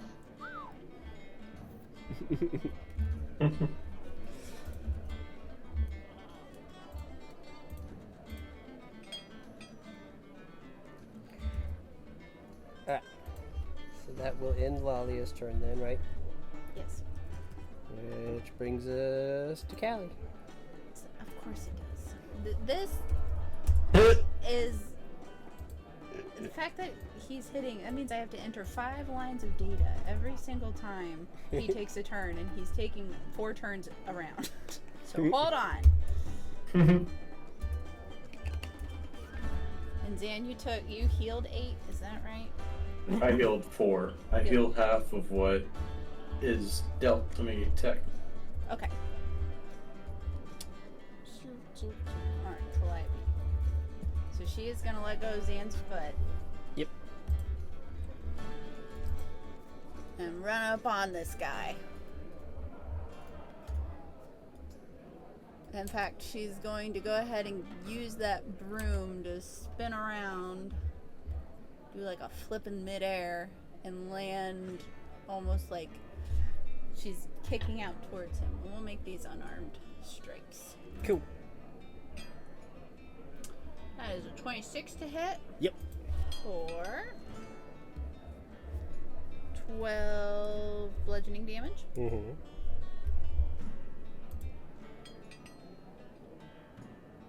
Another 26. Yep. Again, just using the broom to hold her aloft as she kicks out. 17 bludgeoning damage. Mm-hmm. And she'll do a single unarmed strike with her bonus action, which is 23 to hit Mm-hmm. for 10 bludgeoning damage. Cool.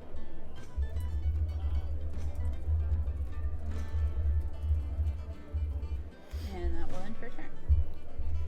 Alright, and that'll bring us to Bink.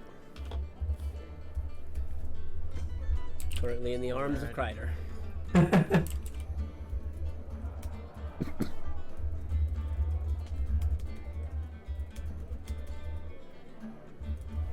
Alrighty,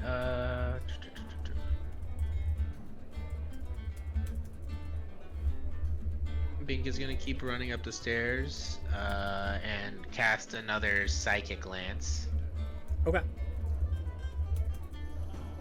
So you hop out of Kreider's arms and keep trucking. But he is definitely within range of your psychic lance. And I do level 6 psychic lance now. And yeah. He rolled a 14, so he'll use a resistance again. But he'll still take half damage, so go ahead and roll your damage. 34, half of that. 18? 17? 17, yep. Yeah. Okay. So, even though you cannot see him yet, Bink, how would you like to do this? What does everybody else see as you cast this psychic lance, which obliterates this creature? You kind of just like see his stormy body kind of like disrupt and kind of like implode, and you just see a gush of air explode from where he is. Nice. And as that happens, you guys watch as a little bit of the clouds and a little bit of this crackling electricity reform, and you see the body of an elf lying on the ground before you. And that'll take us out of combat. Is he dead? Yep.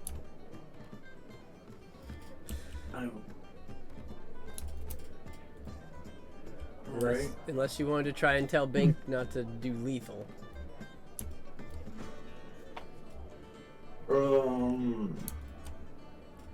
No, probably not.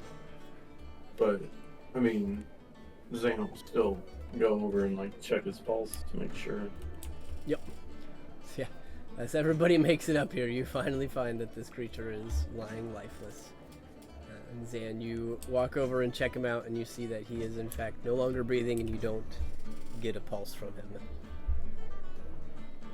But as he falls, you all see this tiara become uncloaked and become visible on his head once again.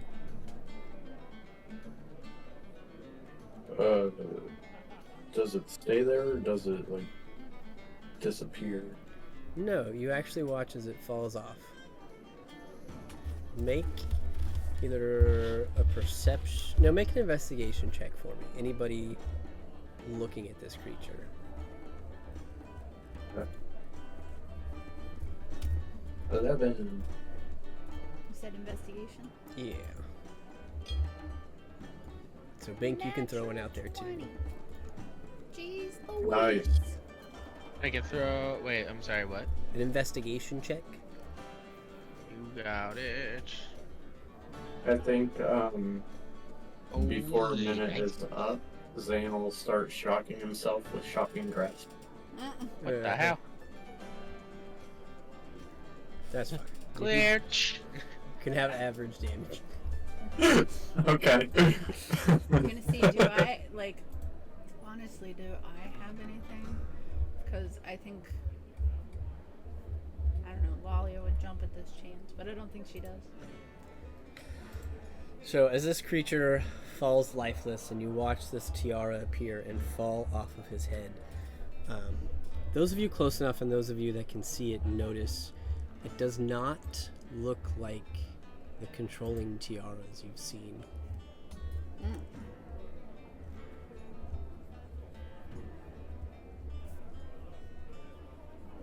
Oh, okay. This one looks different. It looks similar. It almost looks like it is intentionally made to look like them.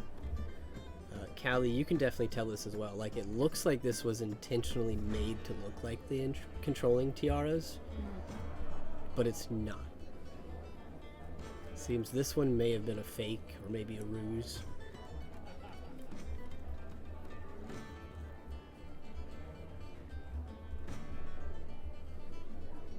I'm not sure this thing is even tuned in.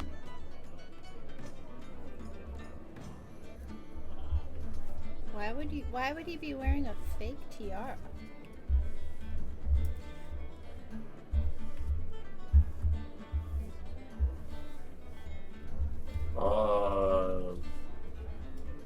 idea.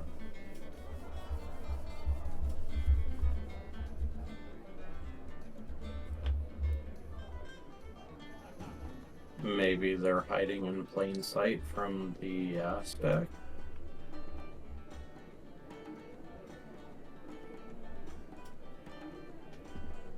Maybe?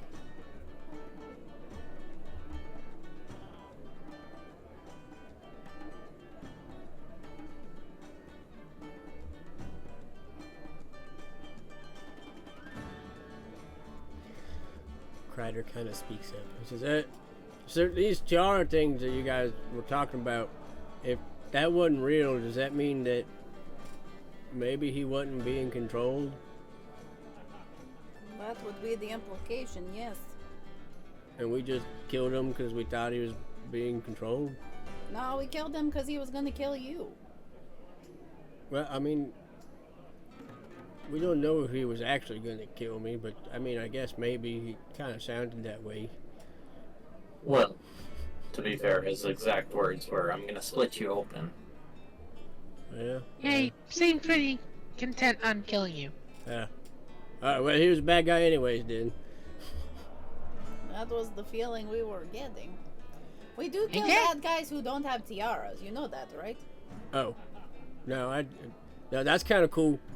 I'm down.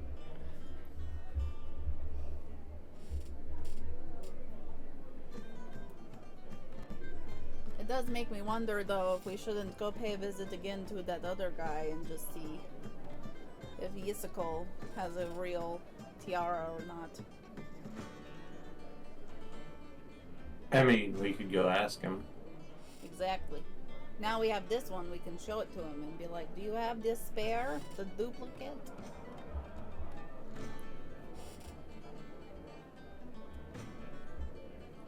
Maybe clean ourselves up first, though. Kreider kind of puts his hands up. Yeah, I wouldn't mind taking like a nap for a second. He looks pretty beat up. Only for a minute, though. Oh, he also doesn't look super great, but...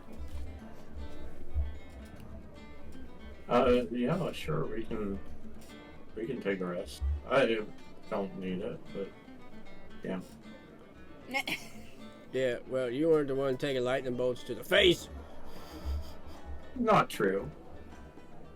I was taking lightning bolts. You to were the face. eating them, you freak. Yeah. I mean, it was pretty cool, don't get me wrong, but... Alright, well, as the leader of this ragtag group, I say we sit here for a minute. I agree, says Calliope, as she is now really feeling the effects of that wine, having jumped on the top throw dragster right after consuming it. So, with the 6 seconds that we were like in the air, did we see the dragon at all? Thinking back.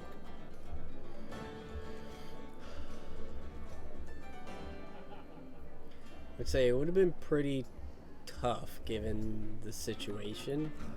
I'll Yep. give you... I would give you a perception check at disadvantage. So it'd Okay. be a straight roll for you, but the check would be pretty high. Okay.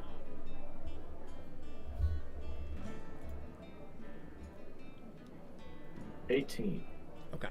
I'd say you did not catch a sight of the dragon itself, though you did see a glow similar to the glow the tree is giving off, coming from the royal palace.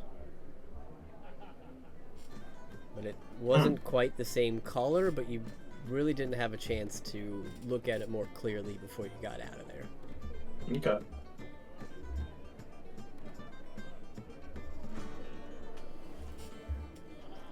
So, with that in mind, having dismissed one of these elder elves of the village, you guys sit down for a moment to take a breath here in the top of his wizard's tower.